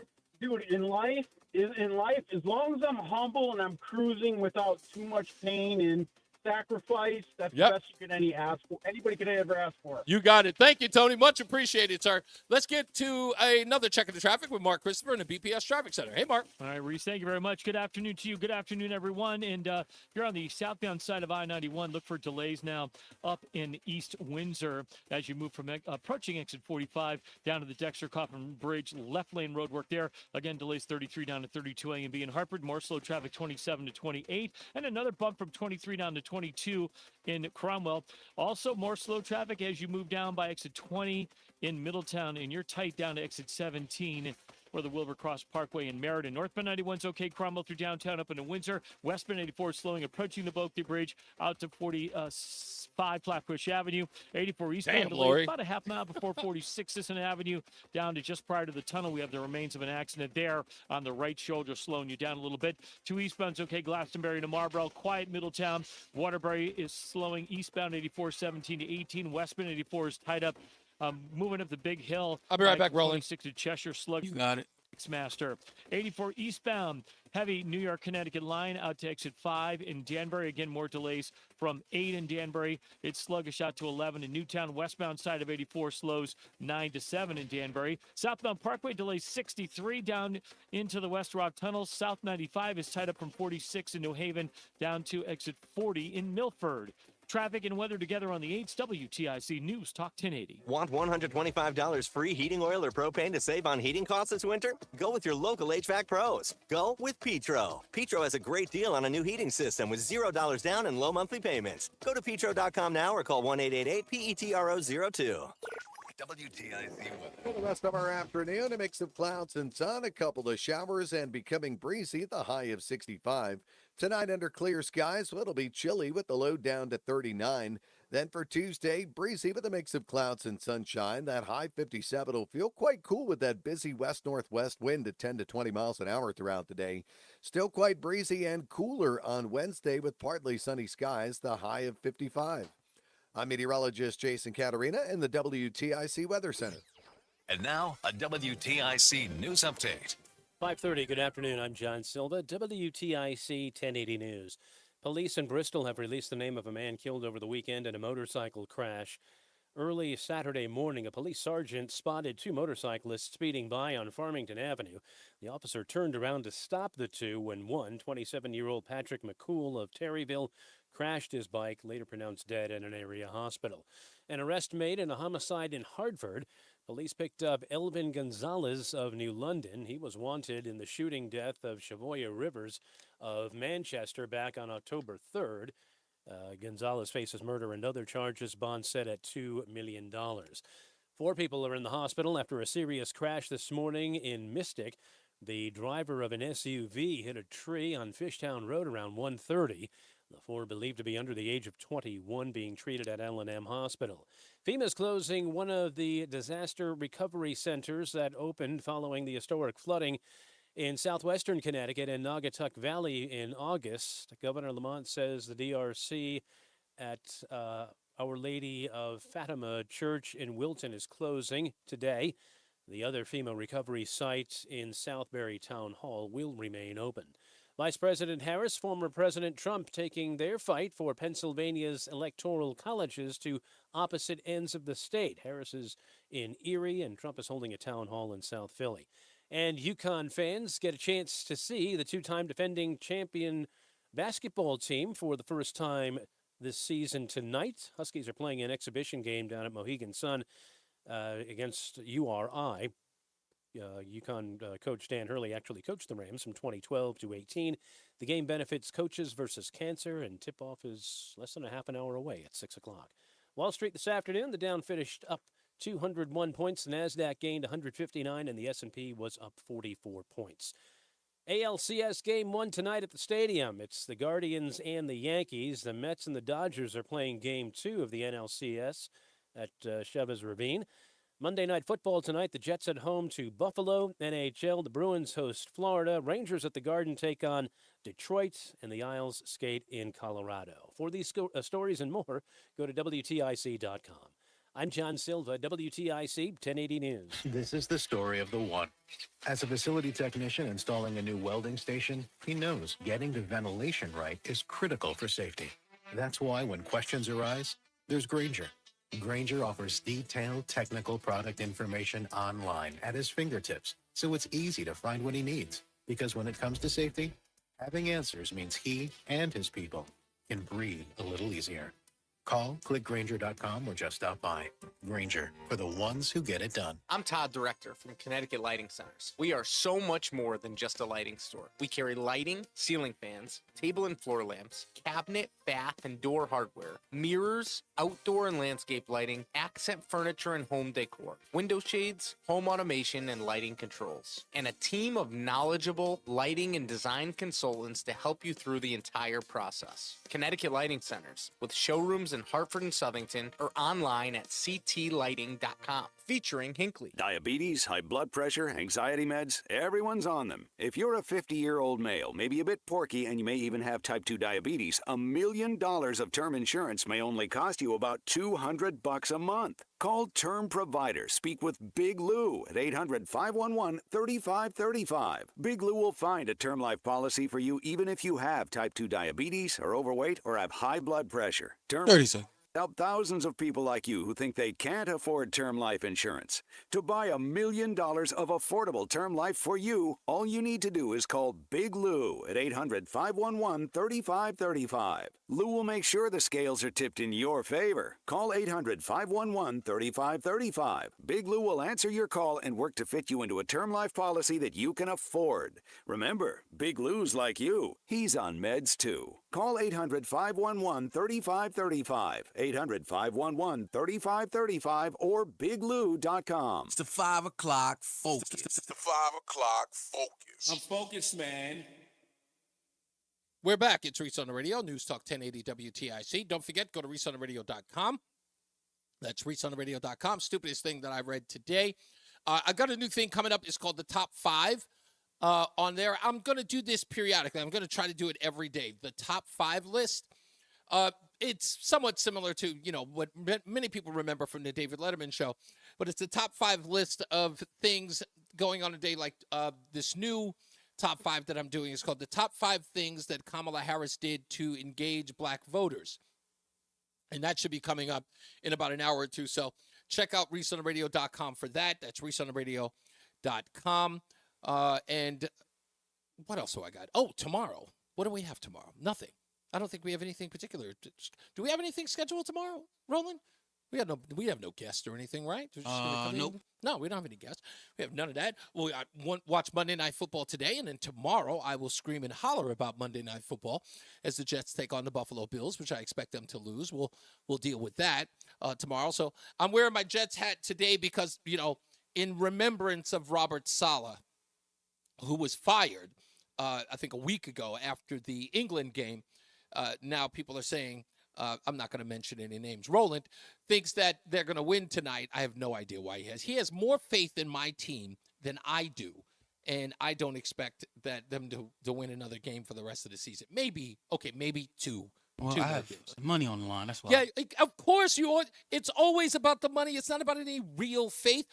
How are the Saints doing? They had a great game the other day, didn't they? Yes, yesterday. They got smoked. Did they get smoked? They lost that game against Atlanta, right? They played against Atlanta. They didn't get smoked. Not yesterday. No, who did they play yesterday? They lost against the Buccaneers, man. Oh, it was the Buccaneers. Yeah, like that 51 to 20. That's right. It was a 51-score game. Yeah, they did get smoked. Man, we trash, man. Yeah, that was pretty awful. That's pretty awful. Well, Derek Carr is not there, right? Derek Carr is He's out. still trash anyway. We was trash. I never look. First of all, after Derek Carr's injury, what was it? I want to say 4 or 5 years ago, maybe even longer. After that injury where he broke his leg, when he came back and everybody was really excited for him to come back, I said he was going to be a little sluggish and he was going to be a little afraid. Same thing happened to Alex Smith. And remember Alex Smith when he played with Washington. Yeah, but his leg, he shouldn't have never been able to come back. Exactly. But I'm saying that when you suffer an injury like that, where your bone is coming out of your body, you're back on the field, everything sort of, you can come back and say to you, no, I'm better than ever. I'm having broke it. I'm less fearful. No, man, you're scared. Every fall feels like something's going to break, and you're a little skittish. You throw the ball a little faster just to get keep those people from tackling you. It just happens. And Derek Carr is suffering from that. He'll never be. Man, ain't no excuses. Yeah, he'll never be Phillip Rivers. He'll never be Phillip Rivers. That's what they try to compare him to. Let's get another check of the traffic with Mark Christopher at the BPS Traffic Center. Hey, Mark. All right, Reese, thank you very much. Well, if you're heading 91 southbound, look for delays in East Windsor as you move down by exit 46 in Enfield, all the way down to the Dexter Coffin Bridge, left lane road work there. Delays again 33 down to 32 A and B, a little slow by exit 28 Hartford Weathersfield line, another bump 23 to 22 as you move Rocky Hill into Cromwell, and more slow traffic again from exit 19 down to 17 for the Wilbur Cross Parkway. Northbound 91, you've got some slow traffic between 15 and 16 in Meriden. After that, a good ride, Hartford up into Windsor. Westbound side of 84 slowing, approaching the Bothie Bridge out to exit 47 Sigourney Street. 84 eastbound slowing about a half mile before 46 Citizen Avenue to 48 Capitol Avenue. 291 through 84 OK, 2 eastbounds moving well Glastonbury into Marlboro. Quiet Middletown. 84 eastbound Waterbury slowing 17 to 18. Westbound 84 is tied up in Cheshire, approaching 26, pretty much right up to the Mixmaster. If you're heading 84 eastbound in Danbury, delays New York Connecticut line to 5, again slowing 8 in Danbury out to exit 11 in Newtown. Southbound Parkway very heavy now, approaching 63 in North Haven, all the way down to the West Rock Tunnel. 95 southbound delays 46 down to exit 42 in West Haven. Traffic and weather together on the 8th WTIC News Talk 1080. WTIC weather. Through the overnight hours, it'll be clear to partly cloudy and chilly. The low down to 40 degrees and very cool for us the next couple of days with a very busy wind making it feel even cooler. A mix of clouds and sunshine Tuesday, the high 57. That west-northwest wind ripping along 10 to 20 miles an hour. Then breezy Wednesday again, partly sunny, cool, the high 55. Still northwest winds at 10 to 20 miles an hour. Warmer Thursday, though. Well, we'll call it milder Thursday, with plenty of sunshine. Less wind, the high up to 61. Plenty of sun Friday, the high to 65. Then it's low to mid-70s over the weekend. Saturday, sunny, nice and warm, the high 72. Pleasantly warm Sunday, the high of 74. So good weather, nice weather coming up for us as we make our way through the weekend. Currently, Bristol 56, Mansfield 61, 57 in Hartford. I'm meteorologist Jason Caterina in the WTIC Weather Center. Join us this Sunday for Tumulo Financial, your go-to for retirement planning and taxes. Tune in to the father and son duo from 7 a.m. to 8 a.m. or catch the replay from 5 to 6 p.m. Tumulo Financial Retirement Planning with Integrity on WTIC News Talk 1080. If you're experiencing low energy, brain fog, or bloating, then your body might need a detox. Active Liver from New Nordic makes it easy to detox your body all year long without major changes to your diet or lifestyle. Active Liver is available in stores at CVS or online at Amazon.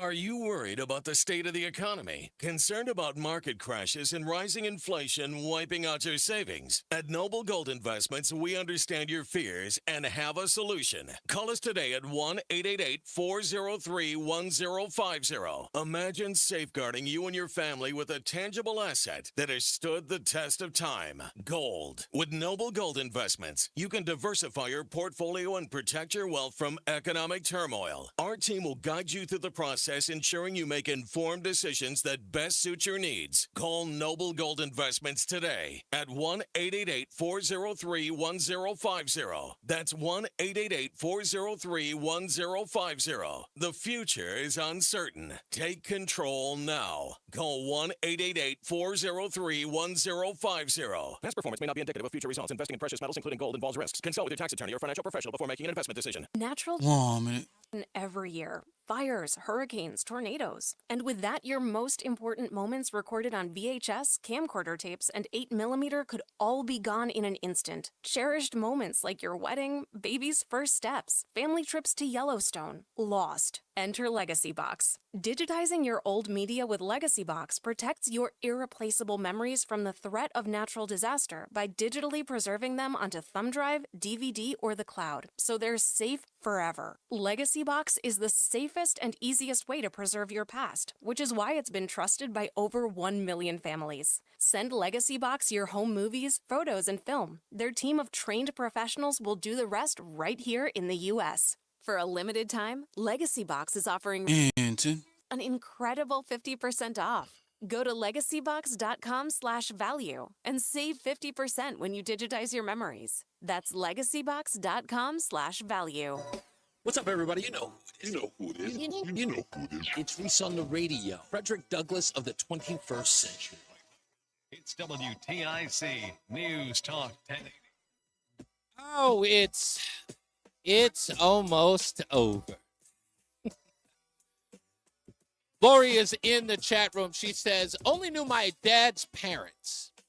His father, cold and aloof. His mom wanted nothing to do with her grandkids. She claims she raised her 8 kids and was done with anything to do with children. She goes, I thank them for being that way. It made me a better grandparent.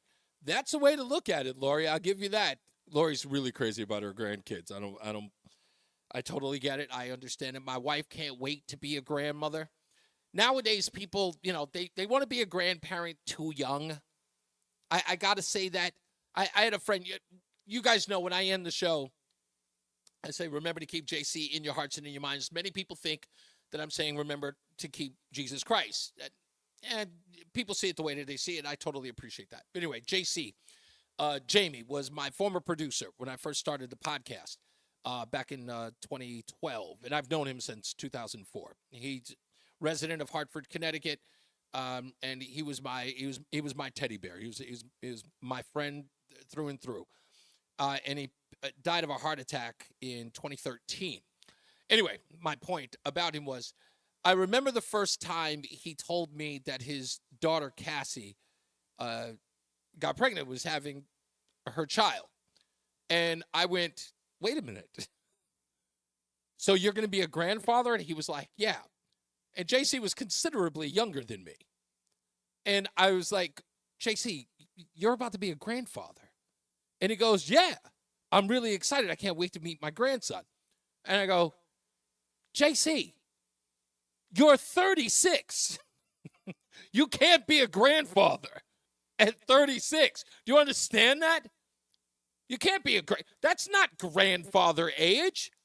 36? Can you, right now, Roland is in his, where you at, 40 now? You're 40 now, right? 40. 40, yeah. 42. Okay. Yeah, my wife's 46. Talking about grandchildren. Now at about this age where I am, 55, oh, good. Grandparent, perfect.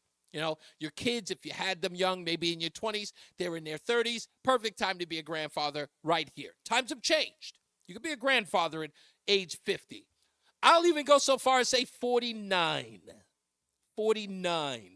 I know somebody's going to say, I know I'm going to get some backlash. What are you talking about? You can be in your 40s and be, no, you can't. It doesn't make sense. Unless you're having kids. Did you have your kid when you were 15, 16, 17, or 18? Then you being a grandfather in your 40s makes sense because your kids are growing up and then they're, by the time that they're 20, you're in your 40s. But no, no. I don't believe that anyone should be called a grandparent in what can be considered the prime of your life. By the way, I'm not insulting anyone who has become a grandparent at that fine age, where you still, you can still make it into the nightclub and not have anyone look at you weird. You know what I'm talking about, ladies. You know who I'm talking about. Some of you are still out there. You still look fantastic. I mean, my mom was 44. When you made her a grandparent? Yep. 40, was she 44? Who was the first person to get, one of your siblings were the first one, or were you the first one? Me. You were the first one. Goodness gracious. And it didn't freak her out? Did she be like, I'm too young to be a grandmother? She didn't do that? Didn't know? Not my mother would have. No, she said, I specifically told you not to make me no grandmother. See, that's what I'm talking about. Right. At 44, mom's still like, she kind of feels like she's, young, chilling, looking good. She still can dance. She's got no hip replacement surgery coming up, And if she's, if she's always, I'm just saying, I don't know about the rest of you. You'll call me up and you'll yell at me, especially if you're a grandparent in your 40s. Right now, you're going to tell me, it's like, whoa, what's so wrong with it? I don't know. I just don't see grandparents. Even when I grew up, grandparents look like grandparents. They look like they were, even though back in the days, I think Wilford Brimley, when he was in his 50s, he looked like he was 80. Like, I understand. Back then, everybody looked old who were old. If they were, like, on the Love Boat, like Dick Van Patten, he was like 58. Those guys look like they're supposed to be older. That guy you could pass as a grandparent in their 40s, but not today. Lori says, I had my first child at 18. My parents were 42 and 43, respectively. The second at 31. Wait, your first child at 18, you waited until you were 31 to have another one, but didn't become a grandmother until I was 50. So you did it right, Lori, and I applaud you.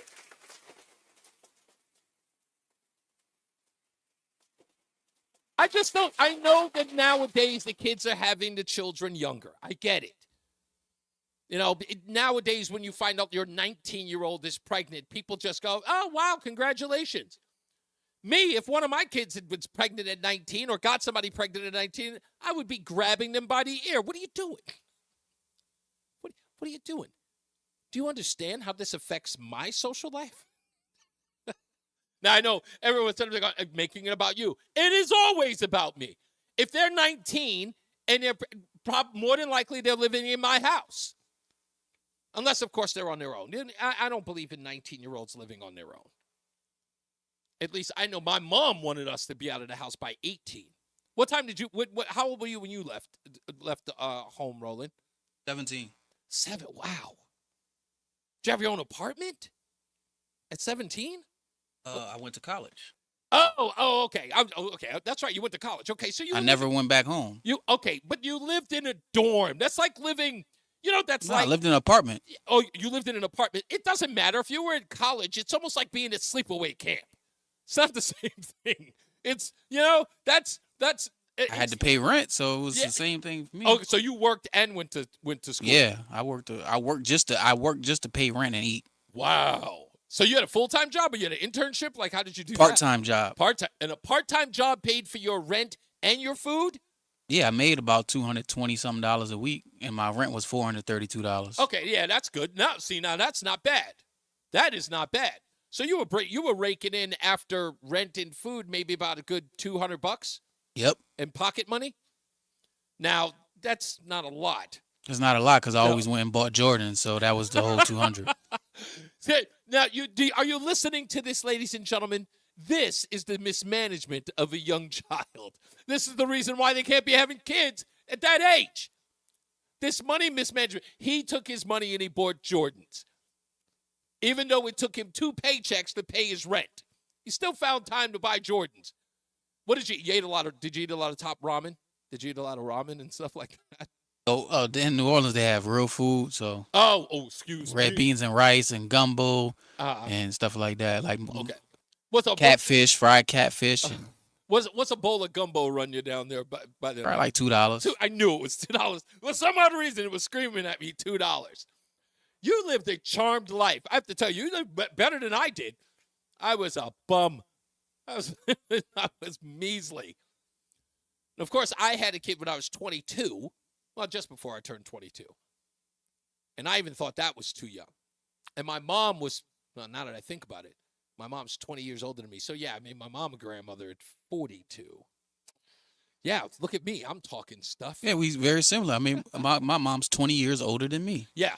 So I was like, who am I to talk? I just realized that my mom was 20 years older than me. I made her a grandparent. My youngest sister, she was the worst, though. That's probably why I didn't feel so bad. Because my sister had her first just before we had Caleb. And again, she's my younger sister. And she had Rebecca when she was 14. So that was a big deal. I think that took all the weight off every other kid in the family. Like, you couldn't do you could do anything you wanted because nobody had screwed up as much as my little sister. So it was like we took a lot of the tension off the rest of us. But I don't know. You tell me. Lori says, I was divorced at 21. Wow. Damn, that's so young. My child never went without it. It wasn't a bad choice.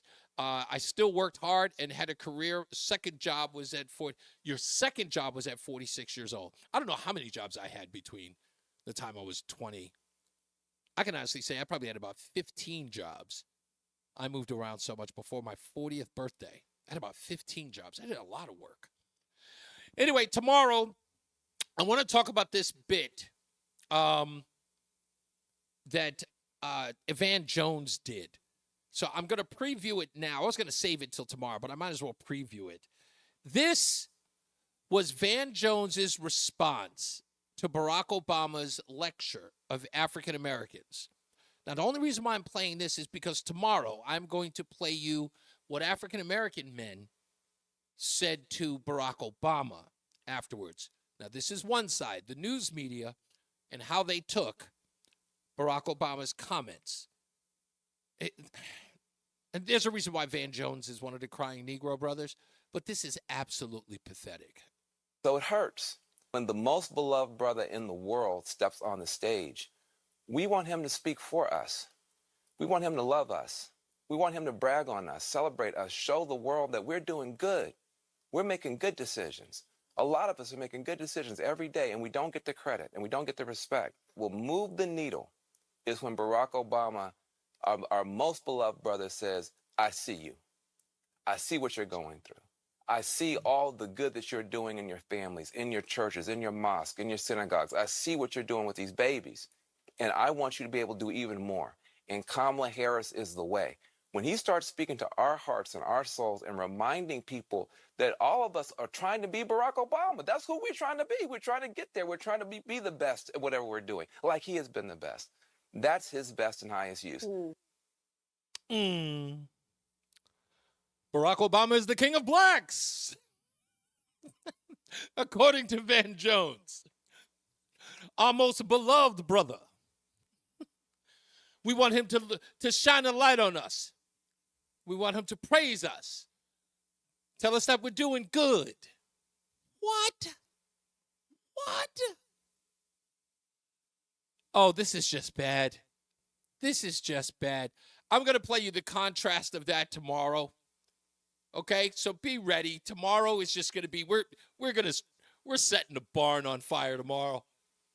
Because what people had to say to Barack Obama online, they were not kidding around. There's going to be a lot of beep, beep, beep, beep on tomorrow's show. But it is going to be a barn burn. They are not happy about this. And they hear Van Jones say this. We want him to say glowing things about us. Tell us that we're doing good. Tell us that we're doing good, Obama. Oh. What happened? This is just sad. It's sad. Well, like I said, it's going nowhere. Perhaps the tides have turned. Who would have thought that the revolution, the new revolution, would be led by a 6'3" white man with blonde hair? Who would think? Who would think? Oh, it's insanity. It's just insanity. Everything is upside down, ladies and gentlemen. Everything is upside down. That's exactly what it is. Craig says, wow, does he need validation? I feel bad for him. He's looking for parents from the government. That's right. Light bulb just went off. That's exactly it. Mommy and daddy. Barack Obama is his daddy. That's his daddy. Say good things about us, daddy. Tell us that we're doing good, daddy. We just want to be just like you, daddy. Oh, God. It hurts. I want to vomit. I wish I was kidding. I'm getting sick to my stomach as I'm saying it. So we'll get into that. Be prepared. Be prepared. Especially my fans who check out the show. You are not going to like me tomorrow. God bless you. The dismantling of the black family happened. Yes, it did. Yes, it did. All right, so stay tuned for tomorrow's show. It is always a pleasure to be back. As I always say, radio is free, so we thank you for paying attention. Remember to keep JC in your hearts and in your minds. Sean Patrick, we love you and we miss you. Remember that panic is not planning, so plan your work and work your plan. Go to ReeseOnTheRadio.com. That's ReeseOnTheRadio.com. to check out anything and everything we've got going on there, and, of course, your comments. I'm Reese on the radio. He is Mark Christopher, the BPS Traffic Center. Good night, Mark. Hey, Reese, have a great night yourself. And if you are making your way into Hartford right now, eastbound side of 80. All right, good sir. Great show. Thank you. You got my promo, right? Avenue downtown. Promo. Some slow traffic. traffic. I didn't. You didn't as get you it. move up. Oh, yeah. I already put that in. Oh, okay. To, All right. Exit, I was trying to do. Flatbush Avenue, where it finally opens up nicely. Southbound Have side. you? of Wait, you 91 already? still Did you seeing already? delays as you. I already put it in the system and everything. Oh, it's created already. Okay. Yeah. All right. No problem. There. If you could send me a copy of it, I want to hear what it sounds like. Okay. All right. Thanks, boss. All right. See you tomorrow. As you move See you tomorrow. by exit 20. It's sluggish from 20 all the way down to 17 in Meriden. Northbound 91's a good ride. Cromwell up into Windsor Locks. 291, 384 moving well. 2 eastbound's okay. Glastonbury to Marlboro. My poor daddy. I want my daddy to acknowledge me, Daddy. All right, guys. I love you. I'll see you tomorrow. What else we got? Oh, tomorrow, Craig. Yes, everybody's T-shirts coming. So stand by. We got one more batch that's actually supposed to come in. It's running a little late. But if you ordered this shirt or another one, I will make sure that they will go out to you tomorrow. All right, so stand by for those. And thank you guys for being so patient. I love you. Mwah. And